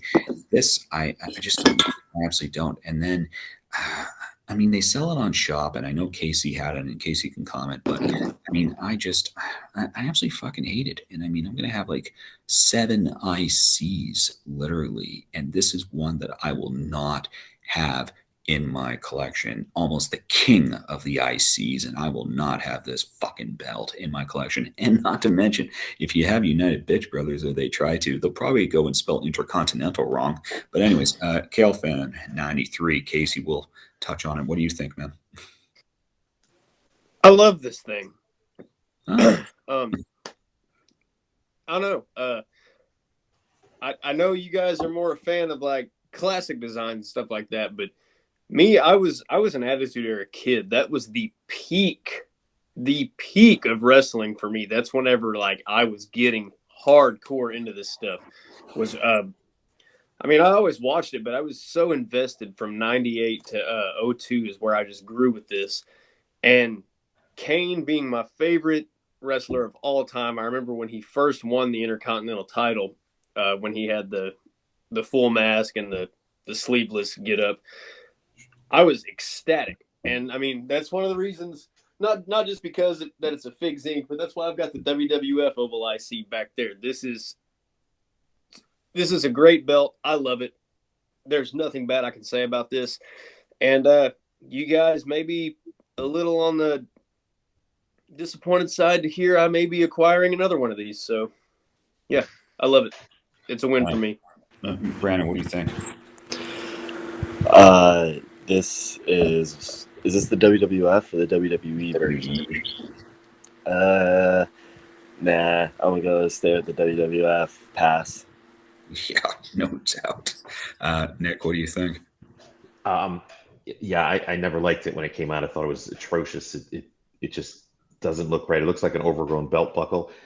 To its defense, it did look good on some of the smaller guys when they wore it. I guess that's a positive. And another positive is that the replica, the current one in shop, is awesome. So I did buy one just because I'm a lunatic who has to have too many replicas. Because Chris Stratton told me it's a great replica, and I'm like, yeah, the design is just ugly. It looks like a big egg. But I got it. The replica is nice, but the design is bad. It was around for so long, and some greats held it, but I don't know. I don't never like the design. I don't like the new IC, the current IC either. So I have that too. Fuck, I don't know. Yeah, no, I just want to get this atrocity Please. out of my screen. Let's move on to the best IC. Oh, jeez. The classic IC, of course, Nick's favorite wrestler on the left, Bret the Hitman Hart, the best. You couldn't put Razor Ramon? No, I had to pick the best. The greatest of all time? The greatest, your favorite. Bret Hart with that beautiful, beautiful IC. This is Jamie's pick and Rob's pick. So, Rob, I mean, I don't have much to say. It's a beautiful belt. I love it. What do you think, Rob? Oh, and I absolutely love it. And I mean, I guess I'm going to be developing the nickname of the king of the ICs, where I'm going to have, again, 7 Intercontinental Championships. And this is definitely one, the black. And I mean, this one is signed by Bret. Okay, it is signed by Bret. I'm a big Bret Hart fan. I absolutely am. Again, Max, you and I can agree here. The block logo in this case, I absolutely love, and I love it on the Intercontinental Championships. I think they absolutely belong. I love this belt. I absolutely do. I love everything about it. I love these 2 gentlemen that are on the screen. I mean, I absolutely do. There's no doubt. I think that Owen was probably the better wrestler than Bret. No Yep. doubt about it. I still am a Bret Hart fan. I would love to have Owen's signature. There's no doubt. I thought he was more technically sound than Bret. No doubt. Loved him. Absolutely incredible belt. Great wrestlers too. Casey, what do you think? I love the classic Triple Crown, especially in Fig Zinc form. No doubt. I like both of these wrestlers. However, whenever I look at this belt, I see this belt, two people come to mind, and it's not Bret Hart or Owen Hart. It's going to be the Ultimate Warrior. Sorry. Yeah, it's going to be the Ultimate Warrior and Shawn Michaels. Whenever I see this. Shawn Michaels and Ultimate Warrior, they had all the colored straps of this belt, and I love the colored versions of this belt a lot. Like I'm right there with you, Rob. The rainbow of colors for this belt is gorgeous. There's not a single design of this belt that I could say does not work. Not even the original version with the red logo. Even the brasso. This belt is beautiful in every way. The prestige behind this thing. If anybody has anything bad to say about this belt, I'm going to have to definitely. I don't remember who said it, but I got to agree with whoever it was that said it. I'm going to have to question their opinions because I don't see how anybody could hate on this belt at all. And Casey, the blue and the color. I mean, I have one coming. Signed by fucking Heartbreak Kid, Shawn Michaels, no doubt. I mean, Figures Inc. Of course. What's my middle name? Figures Inc. Of course. I mean, I have to have it. Brandon, what do you think? Spell my name one more time. Yeah, big fan of this. I think the first time I saw this was when Razor Ramon held both of them up at the same time. I think that was an iconic moment for me.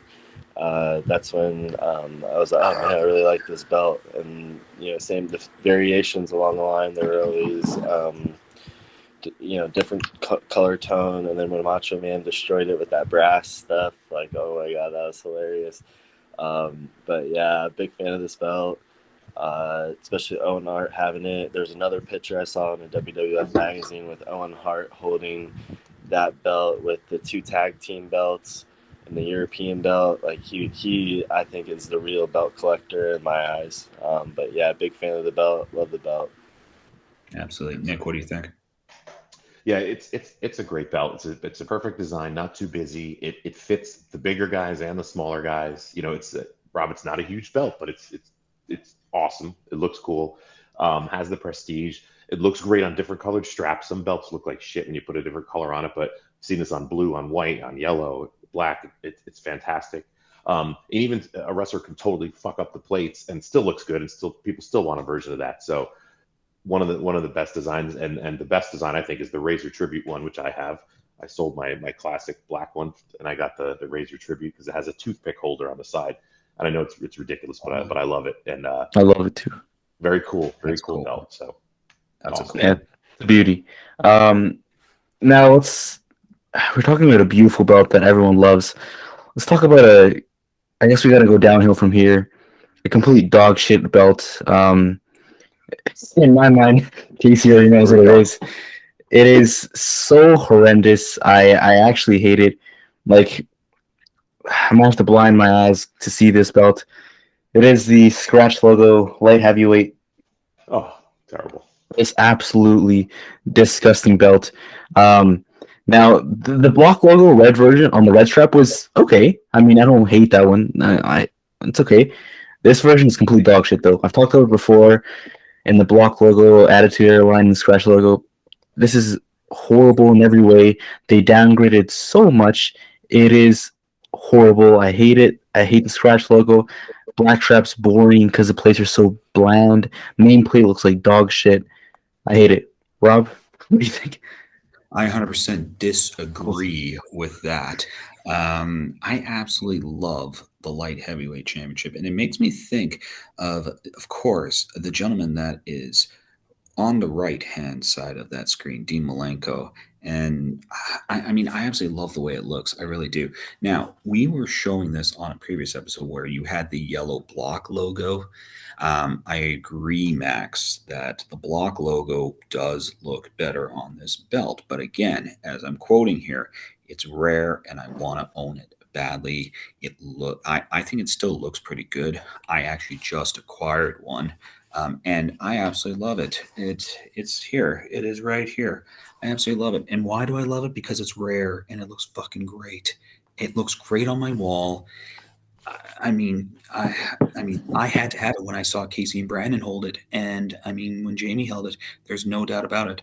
I would not get rid of this belt. There's no doubt. Kevin Very made a dream come true. It was a top 5 belt of mine. Happy to have it, no doubt.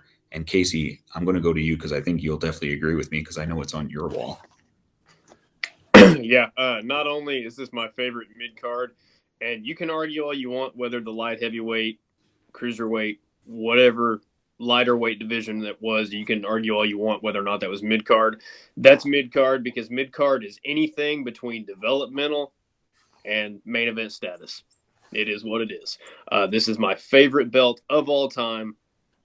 It's not necessarily just the black strap version with the scratch logo. I love the red version just as much. However, it was the scratch logo on the black strap that got me into wanting to be a belt collector because that was the first one that I saw in a WWF magazine. And after I fell in love with it on that page when I was a little kid, I started watching on TV. I was watching the light heavyweight matches more, and I really liked it. And X-Pac was one of my favorites back during the Attitude Era. And when he carried around the WCW cruiserweight and the light heavyweight at the same time, I thought he was just the biggest little badass that was in the WWF. I love this belt. I love everything about it. It's so simple, and it's one of those cases where you find absolute beauty in something so simple. And I know that we're divided here right down the middle, but I got to say, I love this belt for everything that it is. Nothing nor anybody can ever change my opinion on that. No, and they're becoming more rare. They are, and that's exactly why I fucking love rarity. That's good. And I know, Nick, Get rid of you them. may not agree with this belt. Come on, Nick, back me up. What do you think about this belt? Back Max up. It's a terrible belt. The main plate has a weird shape. It almost looks like a badge or a street sign. It's odd. There's not enough paint on it on the main plate. It's too plain for me. The side plates are okay, but another thing about this is I love, and I have a WCW cruiserweight. I think the belt, I think that's awesome. And the cruiserweight division in WCW was far better. The WWF light heavyweight was just an answer to the cruiserweight, and it couldn't hold a candle. Dean Malenko is a former cruiserweight champ in WCW. And then when WWE came out with their cruiserweight belt that replaced this, much better, much better. This one it didn't look anything like a championship belt. It almost looked like a toy.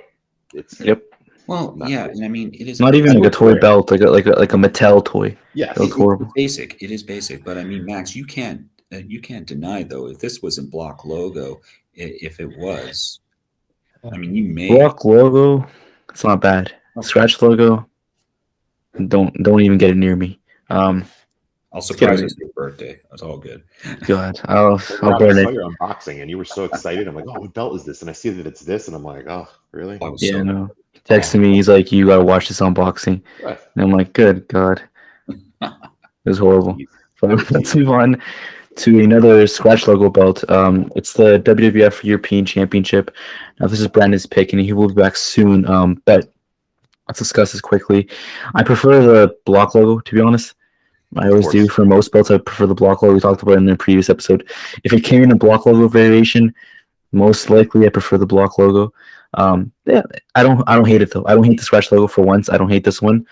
I do like it on the black strap. I do like the red paint behind the logo. It's a beautiful belt. What do you think, Rob? We were talking about this on a previous episode, and I mean, you can see it in my picture that I do have this belt, the 2001 Figures Inc. If this came out licensed in a block logo, I would have gotten this. Definitely, there's no doubt. I do prefer the block logo on this. However, I do like this title. I definitely do. On this picture, I actually don't like this picture. I find that there's, the color on like there's no white on the World Wrestling Federation. I got to tell you though that the one that they've come up on Shop is complete dog shit. They really fucked the globe up on that one. I'd rather have this version, no doubt. I love the rarity in it. Is it as rare as the light heavyweight? No, I don't think so. You do see these come up. I still love having this belt. I mean, I do. I love the colors. I love the color scheme that they have on it. And I love that they didn't fuck any of the flags up on the Figures Inc. version. I mean, I definitely do. Again, Shop really, I don't think they hit the mark on this. I get it. It is a 2mm version that I have. I still love it. I love the green backing on it. It's smooth as a baby's ass, no doubt about it, for the Figures Inc. Casey, what do you think? Rob, I'm right there with you. I love the European title. You know that. Look at my history in this hobby. Look how many European titles I've modified over the years. I love this. I love the color scheme. I love the flags. I love the layout. I love everything about this belt. People can bitch and moan all they want about the Figures Inc. or WWE Shop releases of this, which I do have to agree with you. The WWE Shop did miss the mark in several places. The globe is very blurry. The flags are a little out of whack. And the fact that it doesn't have World Wrestling Federation painted white is a little offsetting. But I do agree with Max, though. I prefer the block logo version of this belt. But I think that if the block logo version had white lettering on World Wrestling Federation, it would have made it pop a little more. Yeah. Now, there's a lot of versions of this belt. And one of the biggest gripes about it in the replicas, people say, oh, there's no tooling on the strap. Well, ladies and gentlemen, take a look at the photograph on your screen because this is the ring used European Championship from around 2000. Do you see any tooling? As a matter of fact, do you see some stitching? This was the real belt. The replica nailed that down because there ain't a piece of tooling one on it. Oh. And I guarantee you there's a green backing on that too. I love the replicas. I love the real deal. Wish we could get a block logo replica. That's all I'm going to say about it. This belt is an A+++, and then extra credit 3 times over and has 4 college credits and waiting on 3 kids to be born. So, yeah, it's all wonderful. Nick, what do you think? Yeah, this one, I never liked it when it was on TV. It just didn't do anything for me. It was just another championship, and that was when, there were too many championships, I thought. I didn't like it, but I did get to see a maker's version of this. I had it in my hands, and it's a cool design. The globe, the flags, the side plates are nice. I don't own one myself, but it's something that it's a belt that I might own someday. It's really cool. I love the flags on it. That kind of set it off for me. That it actually shows, represents Europe truly. But the belt, there was anything behind it for me as far as a prestigious title. So that part was missing. But it's okay. Average. I give it a C+. It's not bad. Now let's go on to my pick. I did pick the Classic IC, but specifically on the white strap.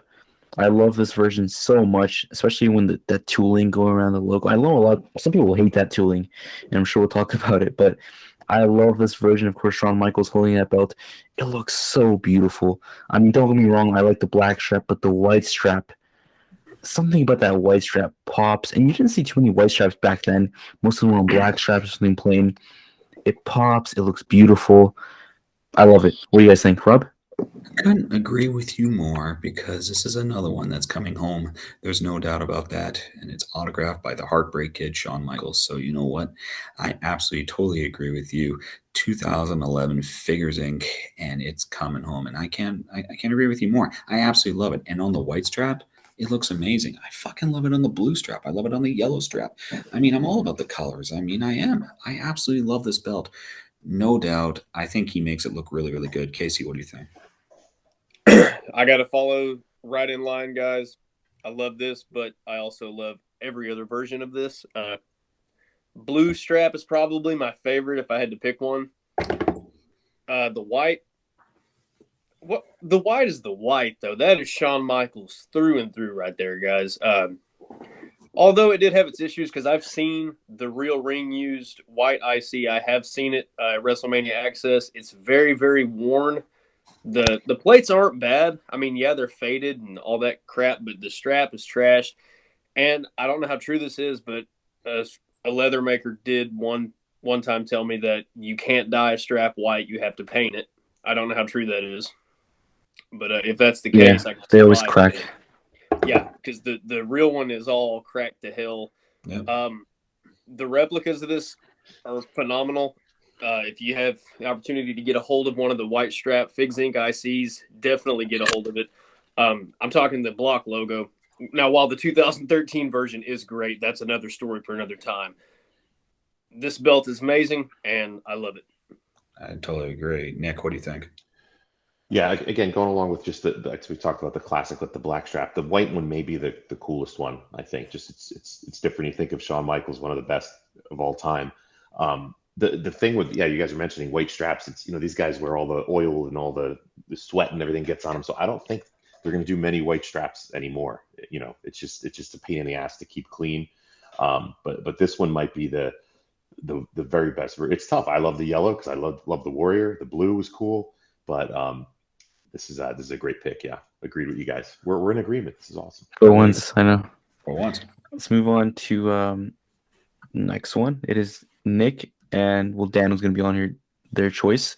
It is the WCW US belt 3-plater specifically. You found the worst picture possible for that? Yeah, no, this is the ring use one. But even if it was a perfect picture, it's I don't know. I talked about it before, but the 5-plater is way better, honestly. Like the 3-plater looks like dog shit. The side plates, what the fuck is that? You can barely tell. Even okay, this picture is beat up, but even the proper one, the one that's in pristine condition, just a bunch of jumbled bullshit. No paint on there. You can barely tell anything. Nameplate's not bad. I do love the J-Moore property plate. I love that. Strap's okay. Main plate's good. Side plates just doesn't do it for me. Rob? Well, we all know how I feel about this belt, but anyways, sorry, Nick. I'm going to take a big shit on it. I like the 5-plater. I do, but they didn't license that. I really think WWE Shop really could have done a lot better. And Brandon was talking about this before. If they would have done the 5-plater, and they would have made more, definitely on this belt. I think the distance from the main plate to the side plates is brutal. You don't know what the hell's going on in the side plates. I mean, and then I can comment on it again. That flag is not the United States. It looks like the fucking Texas flag. I mean, it absolutely does. And then let's just talk about that fucking eagle again. Again, what does it look like? George fucking Costanza. It looks like George Costanza with the bald-headed eagle. I mean, give me a break here. What are we trying to pull here? Are we trying to pull a... George is getting frustrated. Yeah, seriously. George is getting frustrated. Seriously. The only thing, again, Nick, and I know you're going to comment on this, what do I like about it? I don't own it. And then Mike Morano, we can comment on him having sex with his belt on his bed with his fiance, jerking it, and then going for it. Nick's so confused. Oh, I saw that. Yes. Absolutely horrid.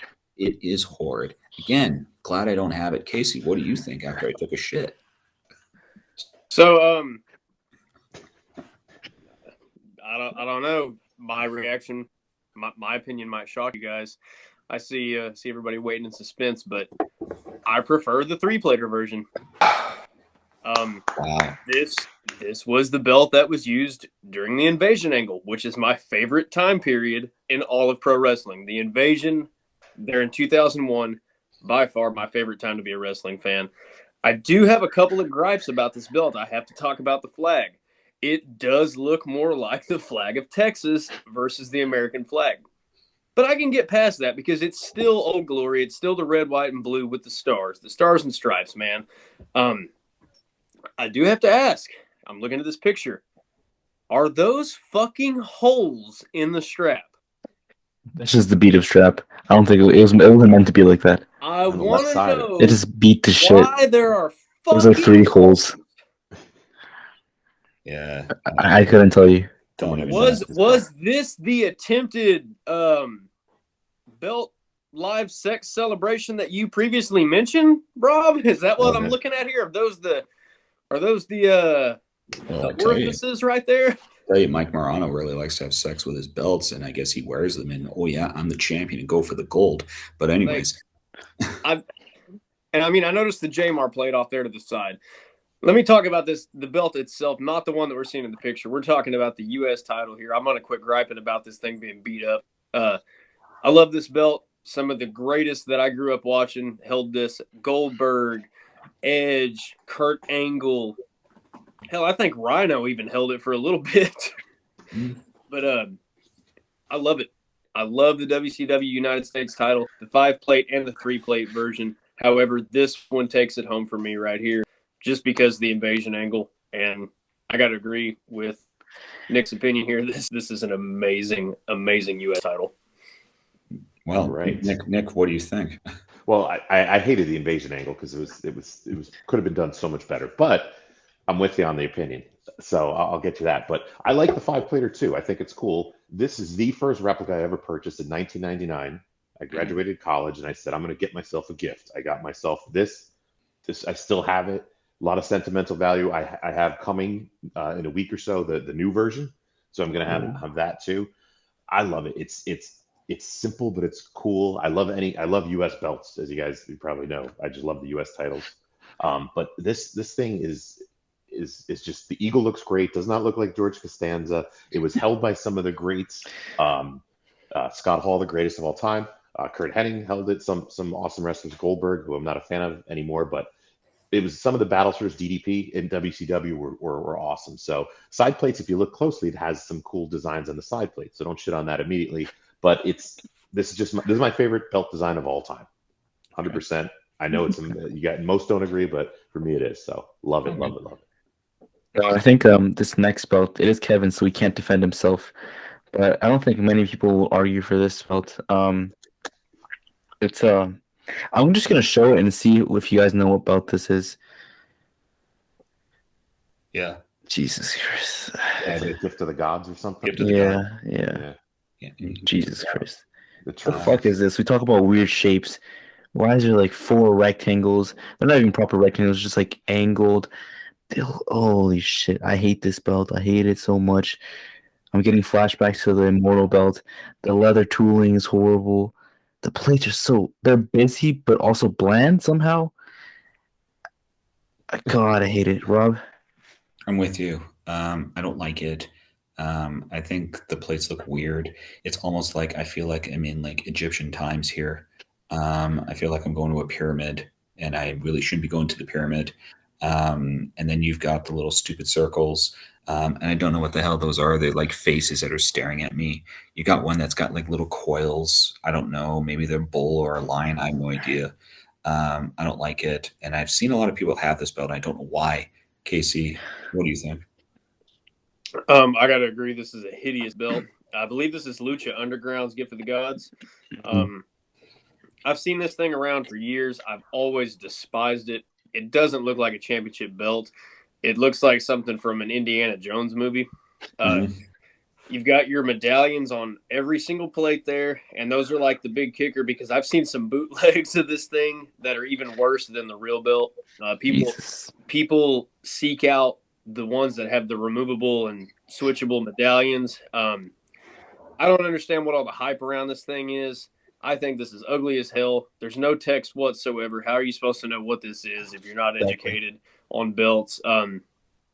They should have thought this through, or at least put the Lucha Underground logo, something on there to signify what this is, what it represents, because otherwise it looks like you're looking at an ancient Aztec artifact or something. Exactly. Sorry to interrupt you, but like it's exactly, we're talking about too many logos in some belts. You don't even know what the fuck this belt is unless This was the last pages of the Mayan calendar that got lost. If it were for the ugly ass design, the distinguishably ugly design, you wouldn't know what this belt is. There's no text, there's no logos. Like, did they forget that? What the fuck is this belt? Yeah. And Nick, what do you think? Yeah, I'm looking at some more pictures of it online. I've heard, I've seen people talk about this belt, and I think it's atrocious. It looks like something, like you guys said, hang from a wall, like wall art. If I have a Aztec motif for my living room, which, as you guys see, I don't have shit on my walls in this apartment. But I can hang it up on the wall and it look nice. I'm not going to tell somebody it's a wrestling belt. They'd be like, "Oh, that's the stupidest thing I ever saw." I think it's terrible. Pass. Get it off my screen. It's a disrespect to art. I know. I think your plain wall looks better than this shit. All right. It's hideous. Let's go on to the tag teams though. Now, this one, a lot of people picked a few similar belts. So start with those, the more popular ones. Let's start off with the Attitude Era classic tags.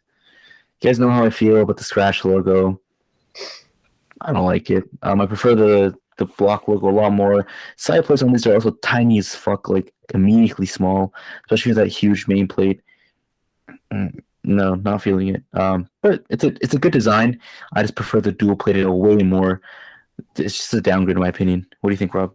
I agree with you, Max. I like the dual plate a lot better. However, I do own this belt in my collection because of rarity. I have found that these belts have become rare. I don't like the new shop version. I like the Figures Inc. version a lot better.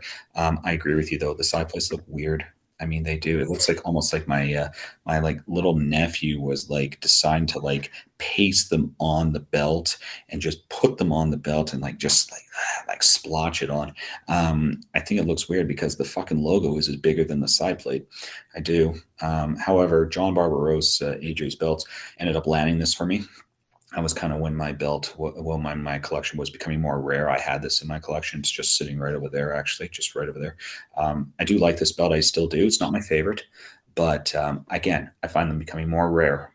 Casey, why don't you say why this is your favorite? I remember when you unboxed this, by the way. But anyways, yeah, the unboxing. I got mine off of Jamie, as a matter of fact. Now, Max, I gotta touch base with the first thing that you said about the scratch logo. You can still love the Attitude Era Tag Team title because you guys forget the first version of this belt had the block logo. Did. The scratch logo didn't come into play till like late 99 or early 2000. Literally all they did was change the block logo over to the scratch logo. So I count both versions as one and the same because they're identical minus the logos. I love both versions so much.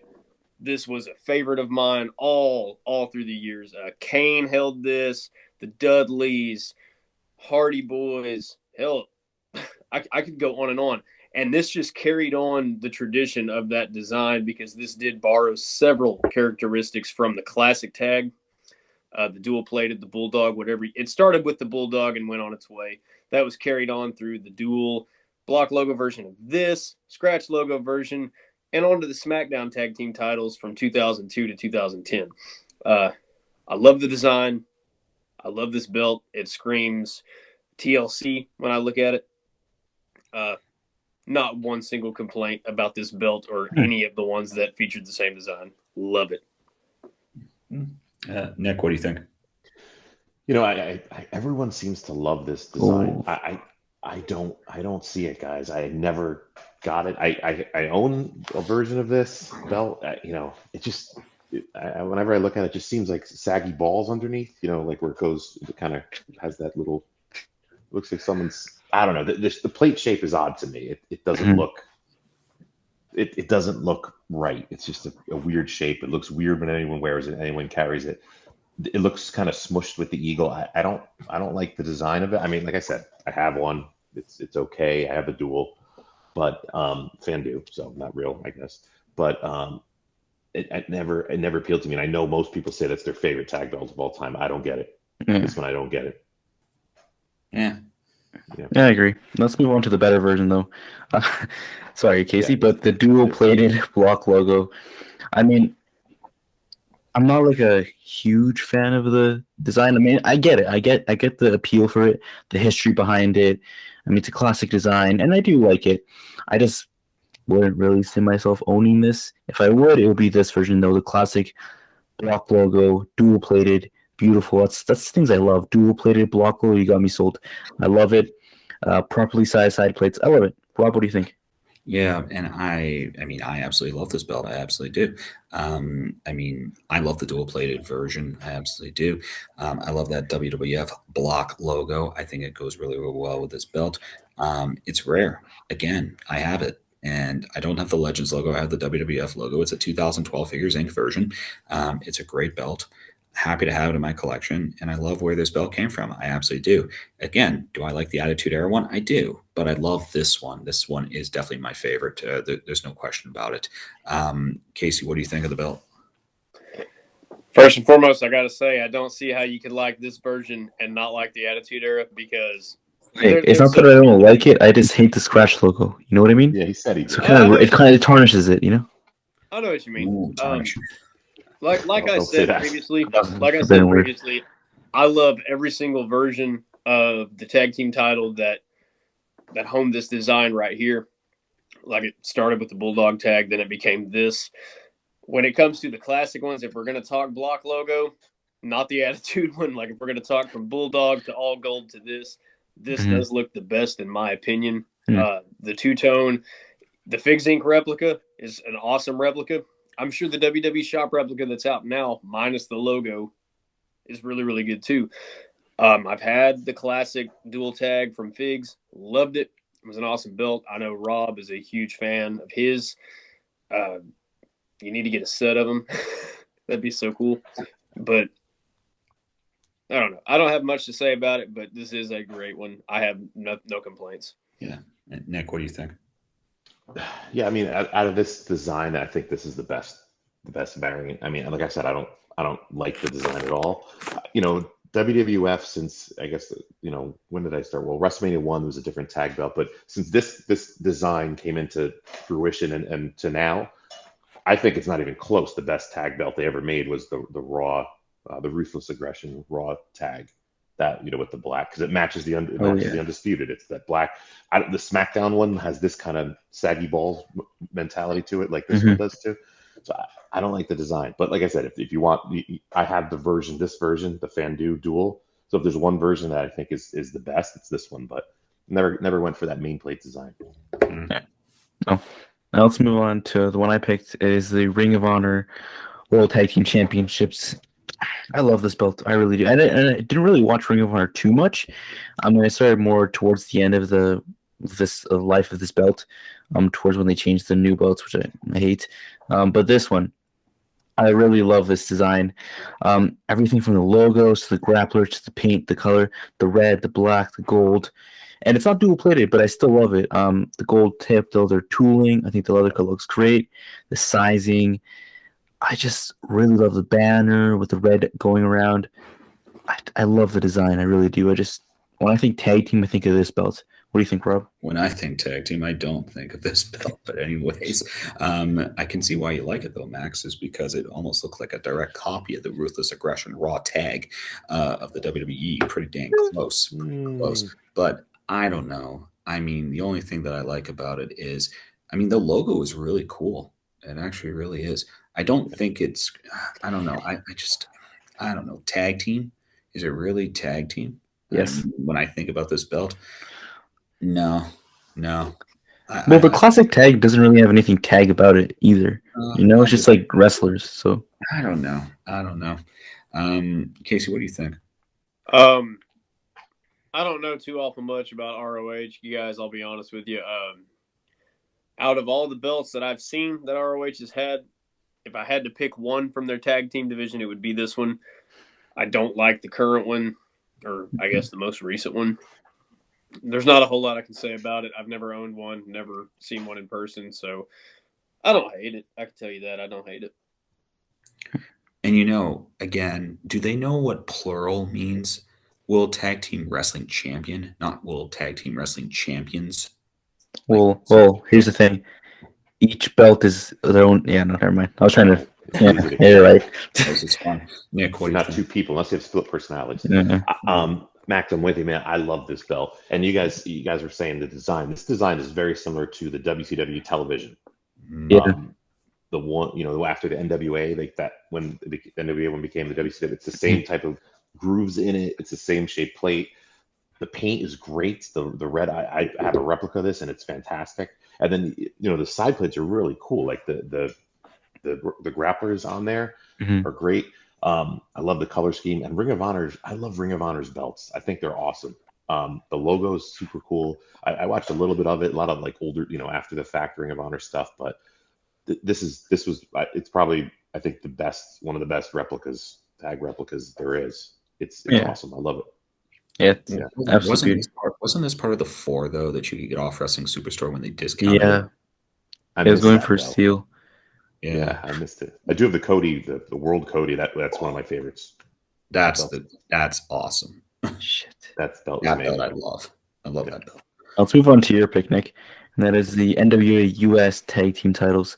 And I'm gonna be honest, I didn't really see this belt too much. I've seen it here and there, but very unique for tag belts. You don't really see colored straps on tag belts. Well, I guess the current Raw and SmackDown, those whatever what those are. But these belts, they're really cool. I mean, it reminds me of the NWA United States Championship with the side plate. Nameplate, not so much. I really like those circular side plates. I don't know, something about it. Usually, I'm not a big fan of circular side plates or main plates, but those just work. I really love that. Main plate looks pretty good. No huge complaints. I'm a little indifferent because I never really saw this in the ring, so I don't have any like fond memories or anything. Design wise, it's a pretty solid belt. What do you think, Rob? It's not that bad. I mean, it's not that bad. I mean, I do. I actually don't mind it. I really don't. I don't watch. I never watched this, so I mean, I don't know really much about it. We commented on the previous episodes where the flags were vertical, not horizontal. I think that with respect to the side plates look a little bit different. I mean, they do with respect to it. Not a lot of distance from the main plate out to the side plate. I do like the red strap. I do. I also like the color schemes that they do have. I do like this belt. I do. Absolutely. There's no question about it. And it's unique. Casey, what do you think? I'm kind of right there with you. Don't know a whole lot about it. Looking at this thing, I do think they could have made the United States right there. They could have made that a little more prominent, like the country itself. They could have done something to make that pop a little bit more. And it may have back in the day because this is obviously very much ring used. I don't know. It doesn't do a whole lot for me. It's cool looking, but I don't know. I probably wouldn't buy one. Yeah. Nick, why don't you explain why it's your favorite? Yeah, it's this one's I just love this belt. It's simple. It's got another USA belt. I love USA belts, as you guys can tell. And the red strap, like Rob, you said, it was different because the worlds had either a black or a blue strap, and the world was bigger. So the US tag champion was only around like 3 or 4 years, but it was a smaller belt. That's I guess a gripe for this, but NWA made it so that this is a smaller belt. It's not as prestigious as the world. So let's do something different. Midnight Express had this, and it fit perfectly with them. Red was one of their theme colors, I guess. But I just think it's a cool design. Yeah, you could have a little more prominence on the map, but it's got the map, it's got the side banners, it's got grapplers. And I was a big NWA fan, so I guess it brings back memories. But one of the cooler designs that was only around for a little while, so that's another thing that's interesting. But, No, I love the strap. Yeah, the red is awesome. Red is awesome. Let's move on to Kevin's pick. It was both the blue and the red Impact titles. I'll just say I don't like the red one. I really don't. The blue one, maybe because it's all beat up, but even if it was pristine, I prefer the blue one way more. That shade of blue looks absolutely beautiful. Of course, for the red, what they did is just a repaint. So the plates are beat up, same leather strap. They didn't even re-leather it. They just repainted it. But I prefer the blue one a lot more. What do you think, Rob? I don't love it, but I don't hate it. I think it looks cool. I'm with you. The blue, I find that shade of blue is really, really nice. The main plate, it's a real big, just like Narrow, right fucking there. It almost feels like I was watching like this. I don't know what is it, like Gametron? I don't know if that's the right movie where they're like in a game where they're like in those suits and they're actually Tron. I think it was Tron or something. That's exactly what it reminds me of. I don't hate it, but I don't love it. It's okay. I mean, Casey, what do you think? You guys know I'm not big on Impact or TNA or anything. I remember back in the day a lot of "fuck that owl" chants, and that's all I'm thinking of whenever I see this belt because the owl is just right there, very prominent. I don't really care for this belt, but I don't really have anything bad I can say about it because at this point I wasn't really giving a damn about TNA at all, or Impact, whatever you want to call it. If I had to pick one out of the two, although red is my favorite color, I would have to go with the blue. I think it pops a little bit more. Looks a little cooler. But yeah, that's all I got on that one. I don't know jack crap about it. Yeah. Nick, what do you think? Yeah, this one's interesting. It almost looks like the oval IC turned sideways and put that way. So yeah. So I don't know. It's okay. I'm not a big fan of these belts. I remember I think they had them on AEW because the Good Brothers or whatever had, right? They had these.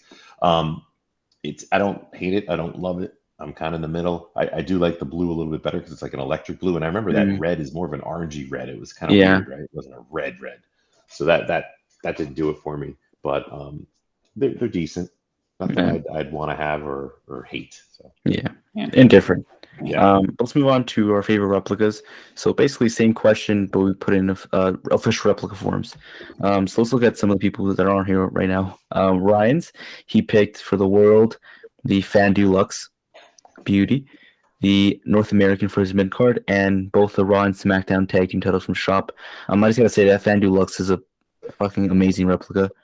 North American, I love that belt. Replica, I wish it was a bit thicker or more, maybe like stacked like the real one is, because I know like the continent is stacked on the real belt, but yeah, it's very wide. When I had this belt, it's very wide.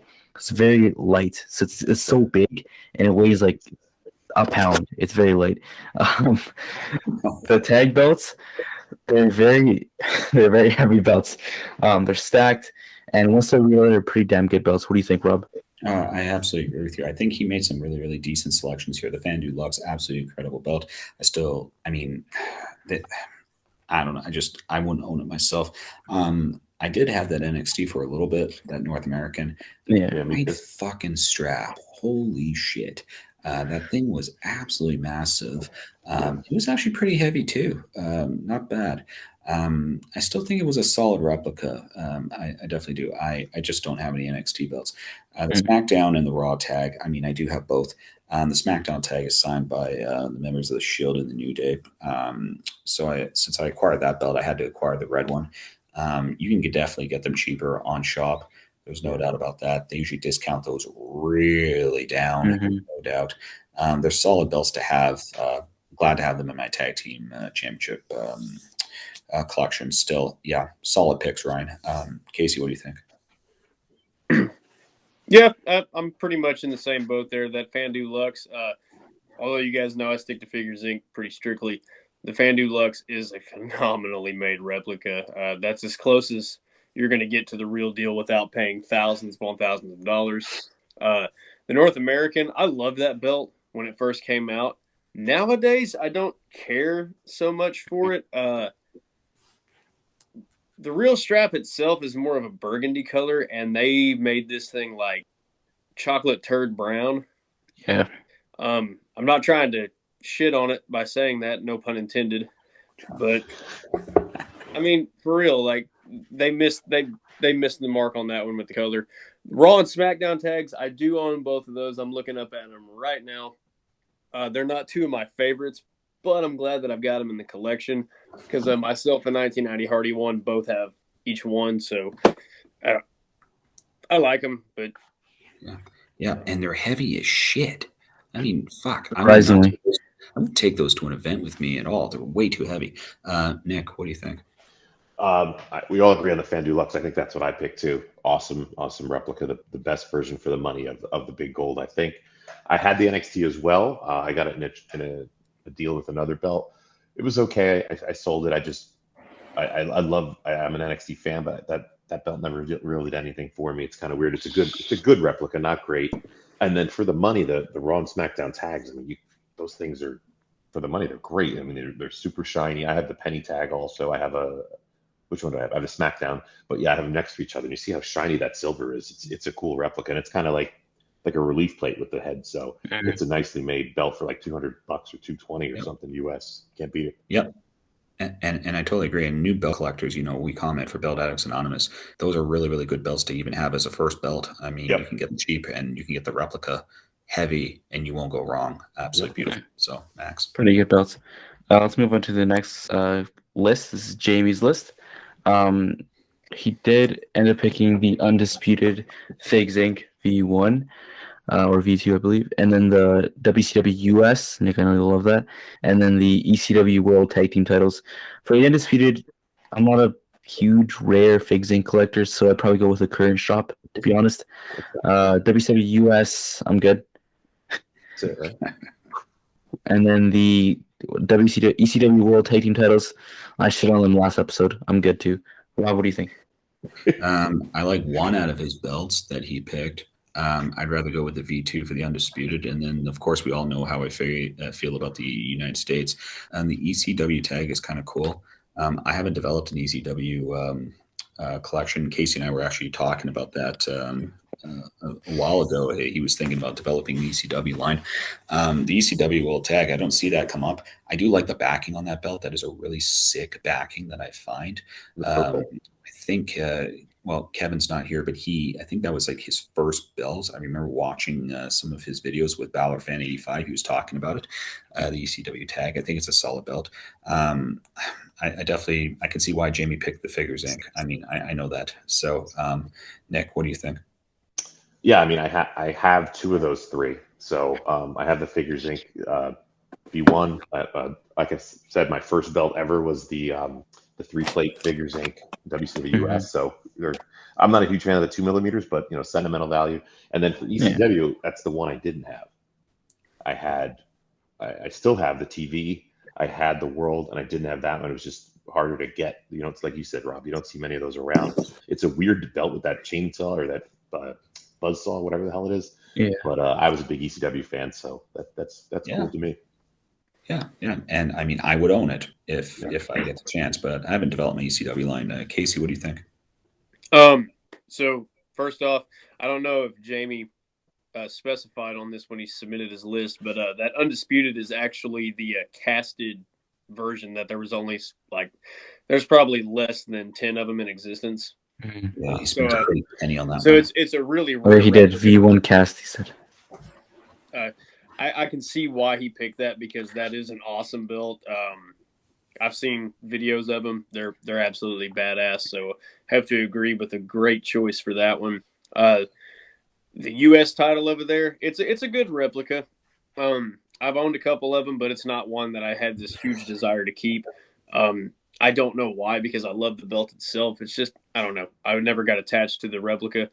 The ECW tag, bro, I'm kind of mixed on that. I like the classic belts, but this belt doesn't really do much. Just say it sucks. Chain link fence and a buzzsaw doesn't really remind me of hardcore. I feel like I'm going to watch a steel cage match. Matter of fact, I feel like I'm going to watch Spider-Man versus Bonesaw in the steel cage. Oh, I'll watch that. Yeah. Bonesaw's ready. But, yeah, great choices from Jamie, definitely, because that Figures Inc. ECW tag, that is a pretty rare belt to find. And it's really cool with that purple snakeskin backing. So definitely good choices from Jamie. Oh, yeah. Let's move on to your list, Casey. You did have a tie for your world titles, of course, the Andre 87 and that big logo version 2. I want that belt so badly, that V2. For a few months, I was just searching for it, and I couldn't find a good deal, and I was a bit broke at the time, so I didn't want to spend too much on it. When I find a good deal, I'll get it. Of course, that scratch logo penny tags, really good replica. Even if you don't like the design, it's a very, very well made replica. Same goes with the scratch logo IC. Very well made belts. They're all rare and well made belts, so it's a solid list, Casey. Rob, what do you think? 100% agree with Casey on that. Absolute gems, man. And you picked some really good ones. I mean, I absolutely love Andre 87. I mean, there's no doubt about that. That V2 is absolute fire. Max, I know you and I were talking about that. You absolutely want that when you get the chance.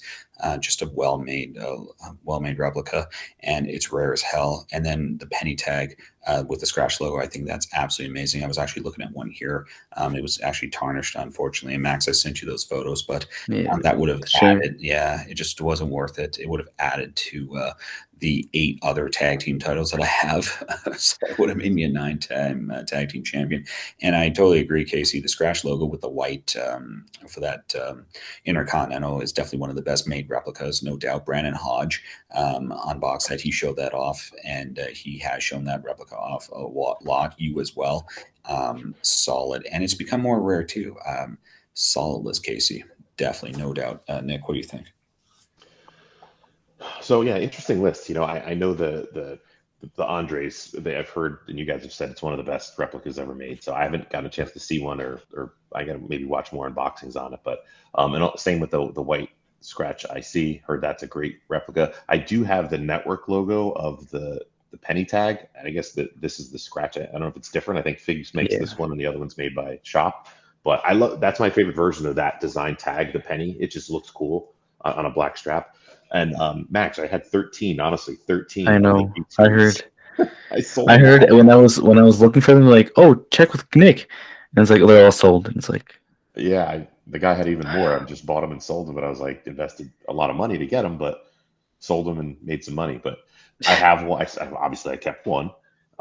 It's awesome. The dome on the sides is just it's close to the real one as there ever was. It's night and day. like thick sidebars, like, oh Yeah, that too. It's just, and the way the side plates are mounted, it's awesome.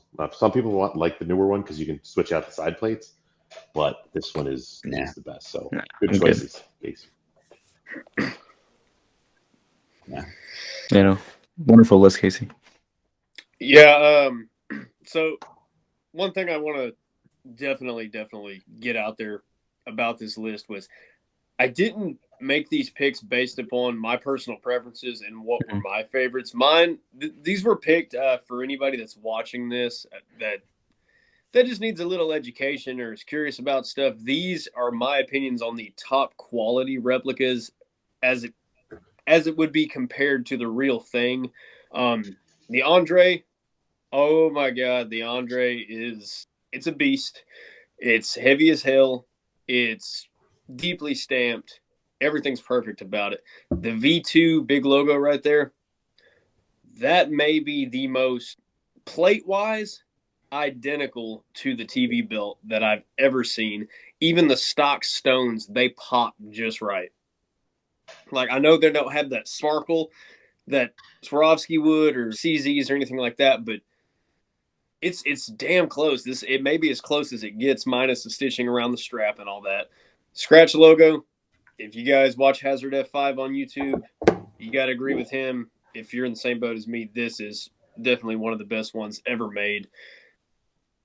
That's really all you can say about that because it's one of the best. And then the 2013, or it was discontinued in 2014, the scratch logo right there, the Intercontinental on the white strap. I've had a couple different versions of that. Well, not versions. I've owned it a few different times. It's awesome. It's got a decent amount of weight to it. The strap is decently flexible from a stock standpoint. Even in new condition, they were still really good straps. I loved them. I love all these belts, and I may or may not have one or more of these on the way. So stay tuned. Move on to Brandon's list. Big Eagle, don't like it. Don't like the replica. Wouldn't own it. Cruiserweight, love the belt. I want to own that someday. TV, kind of indifferent. I like the side plates. Don't really like the main plate. I hate that fucking Phoenix or whatever the hell it is on there. Don't like it. What do you think, Rob? I think they're solid picks by Brandon. The Big Eagle is a really nice belt. I mean, I have the deluxe. I love that WCW Cruiserweight. I mean, there's no doubt about that. That is fire, man. And I know Brandon, that is his baby. There's no doubt about that. Casey actually just acquired that. But I absolutely do love it. And I want it on stock too. Stock strap to find is really, really hard for that. And then the tag team title. Tag team. Yeah, I mean, I like the tag team title. I know that we've seen differences between the V1 and V2. I definitely like V2 is bigger. V1 is kind of cool still. Rare, doesn't have the eagle on it or the I guess the wings. Solid picks by Brandon, no doubt about that. Casey, what do you think? I gotta follow suit. Great picks by Brandon. WWF Big Eagle is a replica. I think anybody that is a WWE fan needs to get a WWF Big Eagle. They're not super rare. They're not super easy to find either, but definitely get one for your collection because they're just they're awesome, and it's a huge piece of history and nostalgia and all that stuff. The WCW Cruiserweight, awesome replica. Mine is about to leave the collection already. Yep. When you see what's coming, you will understand why, and you'll see just how worth it was. Better not be another damn light heavyweight. It's No. not another light heavyweight. Rob, I agree with Casey. I believe I told you everything that's coming. Yep, I agree with Casey. Yeah, you'll see. But the cruiserweight is a great replica. I love it. I'm glad that I got to have one. I'm just not super attached to the WCW stuff right now, so I'm going to work on building collection of more harder to find pieces, I guess you could say. The tag team, I've owned that several times. Like you guys may have seen it off camera right there. I just flashed one up. I've done paint mods out the ass on these things throughout the years. Love it. Love the tag team from the V1 with no eagle to this one right here. Purple side plates or no purple side plates. Nothing bad I can say about it. They're not in my top favorites, but definitely belts that I appreciate and love to see hanging on my walls. Nick, what do you think? I had the WWF Big Eagle. I had it for like a week or two.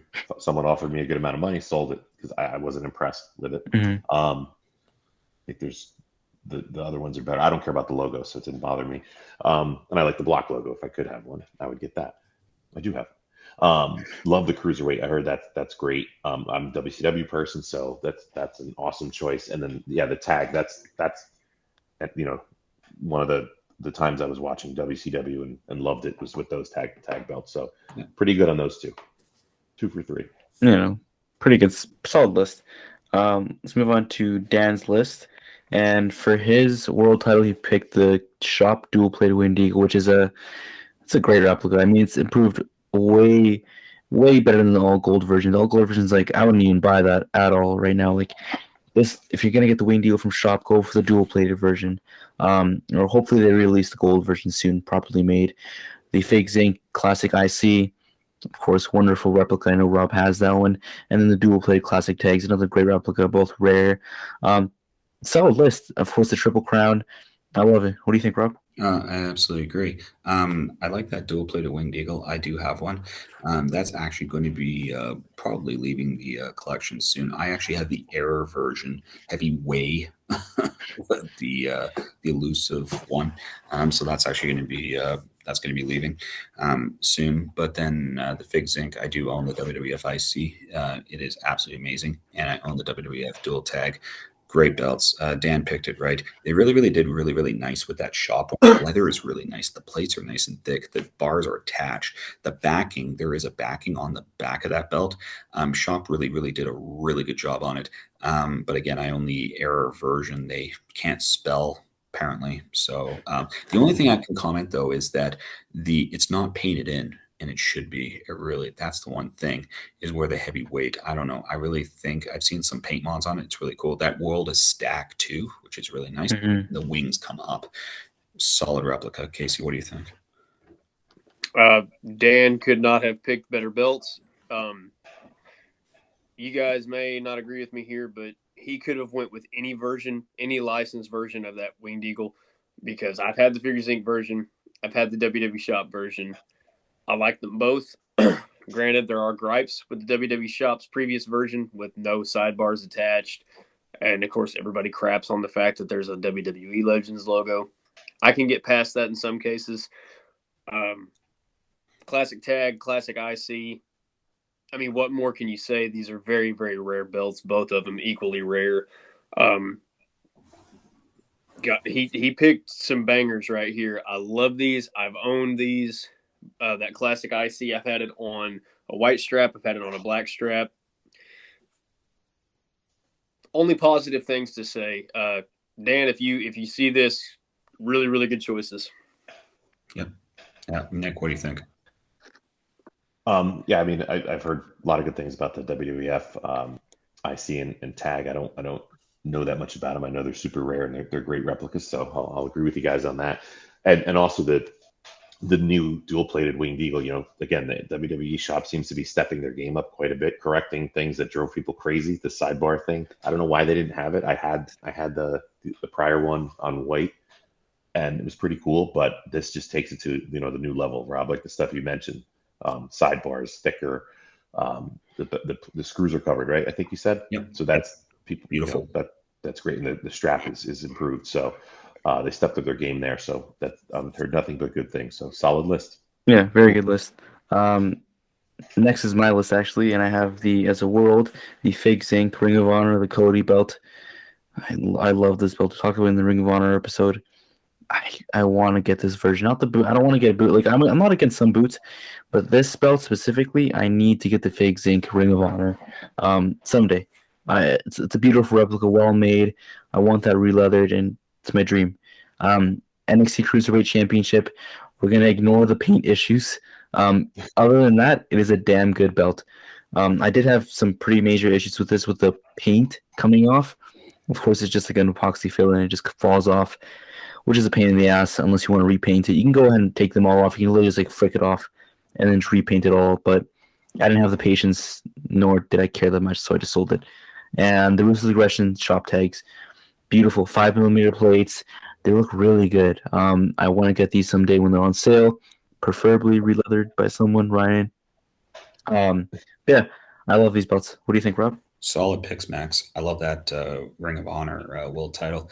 I'm with you, man. I would love to have that title, and I wouldn't even care. I'd make room on my wall for that thing. It's absolutely incredible.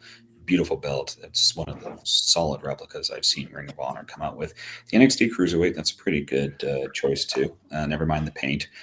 I definitely like the NXT one better than the WWE version, so definitely that's really cool.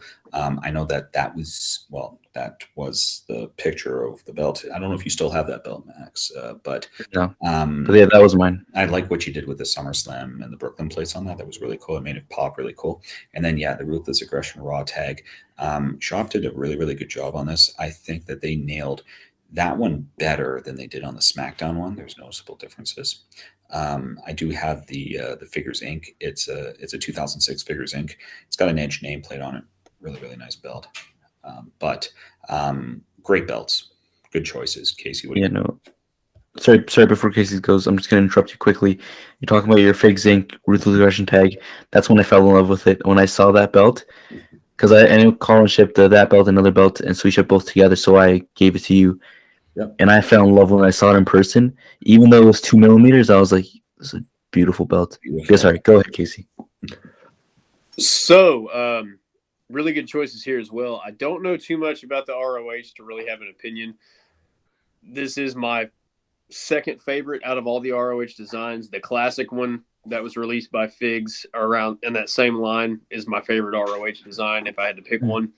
The NXT Cruiserweight, I put it right there with the purple strap WWE Cruiserweight, the previous design, because they're pretty much the same. Which I do prefer the previous version. The lighter color purple just popped more to me. It's a really, really good belt. Super thick plates. The curve is immaculate. Strap quality is top tier for a replica. Definitely top tier. I don't know about that NXT one, but the previous one. Mine was dog shit. Okay. See, I had the previous version with the WWE logo, and it was the most flexible strap I've ever gotten right out of the box. It was brand spanking new when I got it. So I guess they don't really compare in that field, but I don't know about that WWE Shop Ruthless Aggression Raw tag. I've had the Fig Zinc version, which was awesome just because of what it is. It's a super rare belt. I may or may not be acquiring one soon. I'm going to have to do a little work to it, but you guys know me. I'm pretty good with my hands and fixing up belts. Yeah, solid choices all around. Absolutely. Yeah. Nick, what do you think? We'll start with the Ruthless Aggression tag. I think that's the best design tag belt since WWE's ever had. I love it. It's a great. I've heard good things about the replica. I don't have one, but they just released it. Awesome choice. It goes so well with the Undisputed. You were spot on with the Cruiser. I don't have the NXT version. I think the NXT version is cooler just because of the logo. I have the WWE one. Yeah, it's super thick. I put a little bit of wheel weights in it. I know some people hate that, but just to make it a little heavier. The strap is great too. It's an awesome belt, nice curve. And then the Ring of Honor, the Cody, I guess it's called, one of my favorite belts. You don't even need to re-leather it. It's got a nice strap. It's a red back. Figs really nailed that title. It's got relief plates. I look at it. It's just a thing of beauty. It's a rare one to get. got very lucky when I got it, and I think it's fantastic. So awesome choice. Great choice. Let's move on to Nick's list, actually. Start off with the Fandu Lux once again. Very popular choice. It's a damn good replica. I mean, what can we say? It's really, really good. I'd say probably one of the, for sure, the best mass-produced replica of the Chrome Rhine. I mean, there is makers, but if you went for mass-produced, it's this in the fucking WCW shop, which is the dog shit belt. Yeah. And then there's the current United States Championship. I did have this crazy belt. Whether you like the design or not, the quality is ridiculous. That eagle sticks out. It's ridiculously thick, super heavy. And then I see some people like adding wheel weights to this, which is like just ridiculous. It makes it even heavier. The classic Ring of Honor tag team titles. I love that belt. Another tag team title that I would definitely own in my collection. Solid list. What do you think, Rob? Definitely a solid list. I wouldn't own the Fandu Lux. I mean, just because I'm developing a WWE collection, but it's still a great belt. There's no doubt about that. That United States replica was actually one of the best made belts I think the WWE shop put out. I like it better with a paint mod with the blue, with that with the blue, and then also the side plates painted blue and the tip painted blue. Colin had that. I believe Richard Simpson does that paint mod. I believe it was 75 American that he charges. But anyways, Richard, if you're watching this, you can comment below. Now the tag, I mean, you know my preface on the tag. It's still a solid replica. There is absolutely. It's a good list, Nick. There's no doubt about that. I don't know if Casey's back yet, but Nick, why don't you tell us why you picked these? Yeah, well, the Fandu Lux, you guys, we talked about that. That's an awesome version of that belt. The WWE US, I love US belts, but I was wowed by it when I got it. It's one of the few that replicas you open up and you're like, you get out of the box, you're like, this is amazing. I had it re-leathered with the screws covered and everything, so I think it's the closest thing to a real belt. It's in one of my nice cases, the deluxe cases. Love it, love it, love it. We'll see with lineage that I'll have. So far, it's only had a couple champs, but great replica by WWE shop. And then that Ring of Honor tag. I mean, tags for me, it wasn't much. If I don't go with the classics, which I don't really like, that replica from Figs makes that one. It's great. The price was right too. It was, I think, like $200 or something. It's such a cool design and it's a super nice replica. So that's why I picked it. Totally. Casey, what do you think? So once again, touching base on that Fandu Lux. Awesome belt, closest thing you're going to get to the real deal without paying thousands of dollars or having to go the bootleg route and just make me mad. ROH tag, can't really say anything about it. I think I explained that earlier. Yep. Now let's talk about that US title. That thing is an absolute beast. I've owned it. I did the paint mod on it. That to this day, like, aside from anything Figures Inc. put out, because you guys know I'm always going to prefer that, this belt may be one of the best that's ever been produced in replica form. It's heavy. It's huge. The 3D detail is amazing. The flag, like the waves are even 3D on that flag. That's something that's never been done before. I've never seen anything like that. I don't know if this was done with CNC or casting or what they did, but they really nailed this. I love that replica. I do miss having it in my collection, but it just wasn't a Figs Inc. That's fair. Yeah, I think it was like 3D printed somehow, like those, with metal 3D printers. So. That is how it looks. And the plates are stupid thick. Let's not discount that at all. Those are insanely like 20 thick. millimeters, something like that. Yes, yeah, yes, ridiculous. Beautiful. Wonderful list. Let's move on to Kevin's list. Once again, that Ring of Honor world title. I mean, we've talked about it before. Beautiful belt. Interesting choice. He did put the NXT UK Championship as his mid card. I'm very intrigued his reasoning behind that. I'm sure he'll comment it after this video is released. I thought it was a mistake. I was like, is the NXT UK it's supposed to be mid card? He's like, oh no, that's my mid card. So I'm very intrigued to see his reasoning behind that. But I love the belt. I want to get it soon. I'd love to get it upgraded with sidebars, re-leathered, possibly restoned. But yeah, beautiful replica. I love that. The Fandu, I hate that, to be honest. I really do. The strap looks like dog shit. The strap is dog shit. The gold tip looks so fucking stupid. It looks like a square. It's so. I feel like I can cut myself with that. It looks like a razor. FWF logo, I hate that. And the crown, I get why, but like, it just seems tacky. I don't know. I just don't. I'd rather get a boot than the fan do, honestly. Yeah. What do you think, Rob? Can't say I would rather get a boot than the fan do. But anyways, I totally agree with him on the Ring of Honor. I absolutely love that. I'm not a fan of the FWF fan do. I mean, I totally agree. It's just weird. And I know Fandu is really known for their floppy ass straps. There's no doubt about that. They're totally floppy, and that tip is just massive. And it does feel like I'm going to cut myself on it. The NXT United Kingdom Championship is actually a cool pick. I really do. I've heard horror stories with respect to the paint.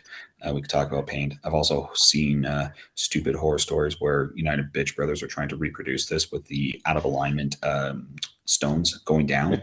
Absolutely incredible, guys. You do great work. And the popsicle sidebars. Absolutely keep it up. You guys are doing wonders for this hobby. With respect to these belts, though, I probably own 2 out of the 3. The NXT UK is really a cool thing. I like this version better than the WWE one, even though the WWE when they came out, it was a beautiful belt, still is. They're both beautiful belts. There's no doubt about it. But again, they're solid picks, Kevin. If you want to comment below why you picked the Fandu, I'd actually like to know. That would be really, really cool to know, because I didn't expect that. Casey, what do you think? So the ROH, yeah, it's my favorite version next to the classic one, like I said earlier. NXT UK, I would assume it compares apples to apples with the WWE logo version of that belt, which I used to own. I actually enjoyed my WWE UK title. I didn't lose any paint nor any stones. The strap was stiffer than the early morning rise, and that was my only gripe with it, really and truthfully. I actually really, really like that belt. The Fandu, however, while I'm not going to trash the quality of their plates because they do make some damn good plates, those stock straps are trash. And the reason why is because whenever Fandu was producing this quality belt, when they started making the stuff with the big gold, they went off people talking about how they like floppy straps rather than the fact that they liked good quality leather. Okay, this is pretty much just 2 pieces of vinyl with no filler, because if you throw that thing over your shoulder, it is going to come back up under your arm, wrap around, come around a second time, knock your ass in the chin, spin back around, go to the grocery store, and bring you the damn receipt. Like, it takes a full trip. So I'm not going to trash the belt itself, but the strap absolutely sucks. No, I couldn't have said it better. Nick, what do you think? Interesting. Yeah. The Ring of Honor, I love it. I have it. Awesome. I don't think I'd ever sell it. The NXT UK, I have the WWE version with re-leathered with the bigger sidebars. Yeah. It's awesome. It's a very cool design. I love, the British vibe to it with the lions or whatever, the horse. It's awesome belt. Defend Fandu a little. I have of the classic tags. That's the one I have. I'm not a fan of the classic tag, so got a deal on a Fandu. Got that one, but the dual. Yeah, you're totally right. The straps, everyone's like, oh, I want a floppy strap, but there's such a thing as too floppy. Like, for me, even to put it on display, it's like, it doesn't display right. So it's kind of stupid, but I wanted to get, just to have a representative of that design, which is not one of my favorites. I got the Fandu dual, and it looks nice. Their plates are cool, but yeah, the strap is weird. What did you get? Did you get the FWF or the Crown, or what did you get? It's not here. It's at my other house. So I don't remember. I'd look, but I think FWF. Okay. Let's move on to Rob's list. Last but not least, unfortunately, he does have a disgusting belt, but I'll ignore that for now. Let's talk about the beauties. Let's talk about the Fig Zinc Winged Eagle. Super rare belt. I barely see this belt. Very well made belt. If I had to, it's a beauty. New Day Tag, also very, very rare. I remember when it first came out, I was so confused. But it's sold out quickly, and it's super rare now, and it's going on me a lot. Light heavyweight, I'm not even going to say anything. Rob, what do you think? Oh, man, I couldn't have picked them better if I tried, no doubt. I love that WWF Winged Eagle. Mine's a 2011 Figures Inc. Completed my Triple Crown just recently. Really, really happy to have that one. It's nice and clean, mint, beautiful. I absolutely love it. That light heavyweight, I mean, I love that belt too. I love that I have it. 2001 Figures Inc. Beautiful. And then the New Day tag. I mean, the one that Shop put out back in 2017. I find that they're more rare now. I definitely do. I absolutely love that belt. I love that, the penny on that really unique strap. Really, really Pops cool. so nicely. Pops so nicely. That the pink backing on the back of it is really, really cool. I absolutely love mine. I love to get it signed by the New Day. Hopefully one of these days. It was actually the second belt in my collection. I didn't know where I was heading at that point. I know Casey. I know you own one. You can talk about it, but I absolutely love it. Like I said, I didn't know where I was heading. I was a rookie belt collector back then. Like, where the heck was I going? But I believe from there, I started developing the tag titles, like a lot of tag team title collections, or the belts for my collection. So really, really happy for those belts. Casey, what do you think? So these are 3 belts that I've had at various points. Love them all. Let's start with that light heavyweight. Beautiful, amazing replica. Shut up, Max. Amazing replica. One of my greatest accomplishments in belt collecting has been owning, I think, four at this point, 4 light heavyweights over the years. The Winged Eagle, phenomenal replica, even for a 2mm belt. If you can find this thing in an ultra deluxe, consider yourself lucky and pick that sumbitch up, especially if it has that COA with it.